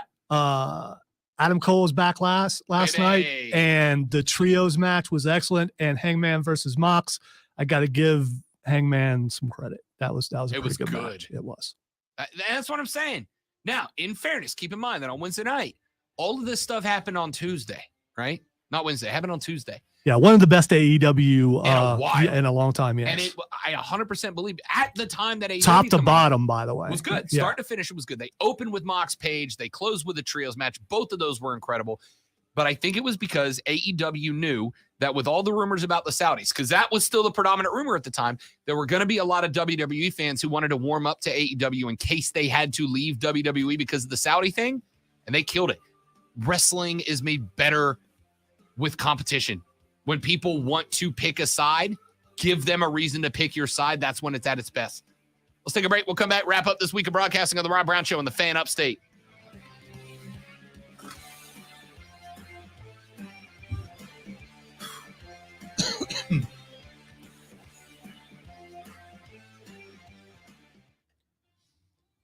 Yeah, I'm in trouble tomorrow. I'm going to have to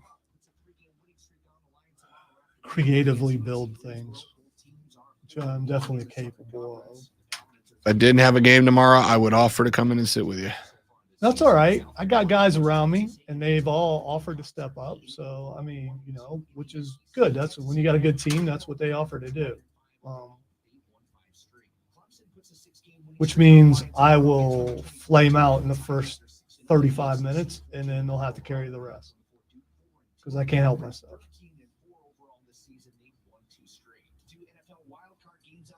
Tomorrow, the 49ers put a 10-game winning streak on the line against the Seahawks. The Jaguars are home against the Chargers. Hear every play of the NFL playoffs, including the Super Bowl, exclusively on the Fan Upstate. Download the Odyssey app, then search the Fan Upstate and listen anywhere on your phone. I'm Chuck Sanders. That's the Sports Flash on the Fan Upstate. From the Ingles Market Studio, the Fan Upstate, 97.7 FM Greenville, 97.1 FM Spartanburg. Always live from the Free Odyssey app. CBS Sports Radio. I'm Super Rashadi, NFL Network now on the 1.1 Radio Network. Lamar Jackson once again missed practice Thursday. He did give us an update on his sprained knee. The Ravens quarterback tweeted that his knee still has inflammation and remains unstable. Adding, quote, I wish I could be out there more than anything. It's okay, Kevin. That's what bullies do. Make fun all they want. We have the coolest office in the building. It's the office when tours come through, they stop and look at that office. Yeah. Their office, they're like, hey, look, stickers on the door, and they move on. When we get off the air, if there is a hangout in this building, it happens in one of two offices, our bosses or ours. When new employees are brought to check out the upstairs, they hang out in our office.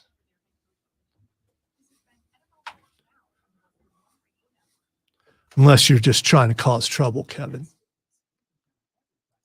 But you would never do that.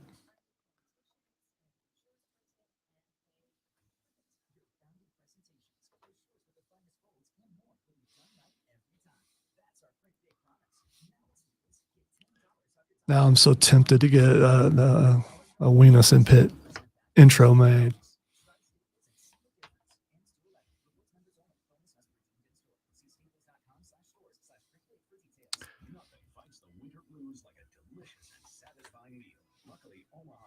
Makes it easy to stock up and fill your freezer with flavor. Save on perfectly portioned favorites, easy meals, and so much more with Omaha Steaks Freezer Filler Sale. Go to omahasteaks.com and use promo code SIZZLE at checkout and get $30 off your order. That's $30 off an endless variety of gourmet choices. Visit omahasteaks.com, use promo code SIZZLE at checkout to get that extra $30 off your order. No order may be required.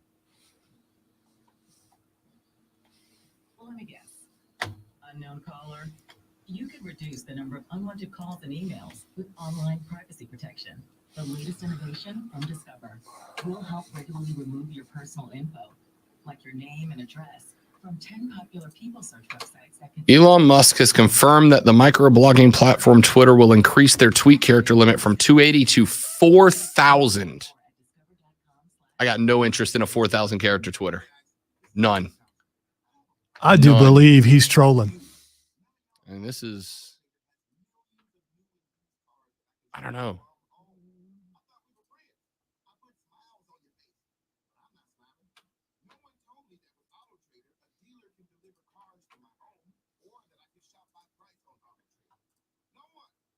I think it's easy to believe something right away when you don't like something or someone. And so right away, you're like, yeah, I knew he would do something so bad. Just on its surface, I don't care who's running it. On its surface, 4,000 character. That's an essay. That's not a tweet. Again, I don't believe it. I'm not on to get Twitter to get freaking lectured. I don't believe it. 4,000 would be a lot. At what point does it cut off on the view of the thing? And so the amount of tweets you could actually see on the screen would be limited. It was, I don't believe it. It's a troll, Rob. You're being trolled.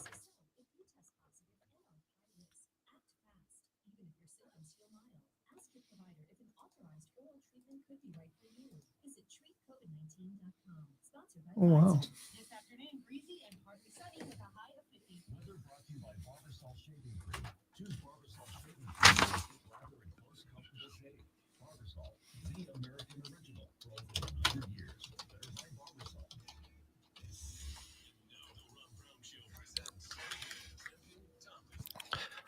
Feels like we've only been here a day, kind of.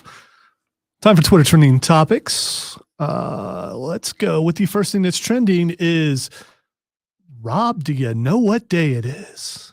It is Friday, fortunately. Yeah, but do you know what day it is? It's National Ham and Cheese Sandwich Day. All right, do you know what date it is? Oh, it's Friday the 13th. How about that? So is Friday the 13th trending? Yes. Okay. Friday the 13th. Probably doesn't need a lot of explanation about why it's trending. I'm sure it trends every Friday the 13th. Guys, Friday the 13th is the exact same as Friday the 12th or Friday the 14th or Friday the 9th or Friday the 22nd. It's just the day. Here's a rant I didn't plan on going on. This from baseball superstition guy? Yeah. This baseball is the only place where superstitions are true. I am very, very tired of people acting like class A buttholes and being like, what can you expect? It's Sagittarius in retrograde on a lunar plane. No. You're just a jerk. All right. Well, I'm just a Scorpio on Friday. No. You're just a jerk. Just own it. Right. I am so tired of people acting like jackwagons and then blaming it on some ridiculous concept that has no basis in reality. Listen, I'm just keeping it real as a Scorpio.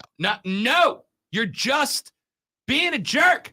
It's Friday the 13th and a full moon. And you would have been the same butthole 2 weeks ago during a waning gibbous. All right. I just want to point out Jason Voorhees, the best slasher of all time.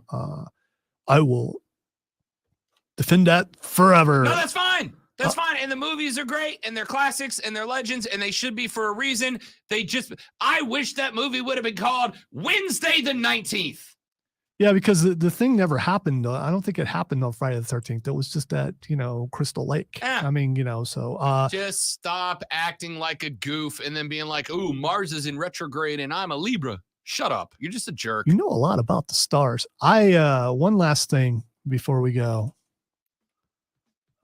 Lisa Marie Presley is trending. Lisa Marie Presley, the only child of Elvis Presley, passed away. Sudden cardiac incident, I believe, which is a damn shame. Hate it for her. Hate it for her family. That's too bad. Would have ended on a downer, Zoe. Well, I mean, and also it's rough on me. She was 54, so am I.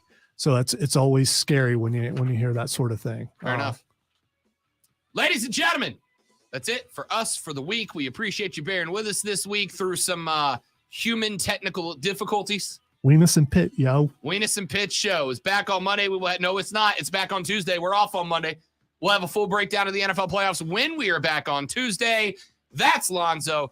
I'm Rob. We appreciate you sincerely listening, viewing, hanging out with us every Friday through Monday, Monday through Friday. We do it again next Tuesday on the Rob Brown Show and the Fan Upstate. For Pitt, I'm Weenus. See you Tuesday. Have a great one, everybody. Don't drink and drive. I'll punch you in the face. Later, brother.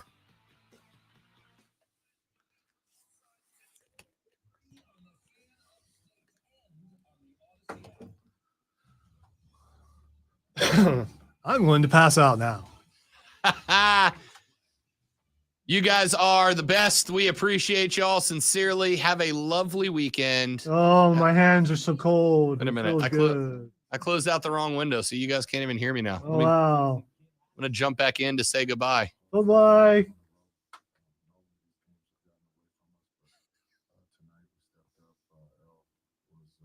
I clicked the wrong button. What are you going to do?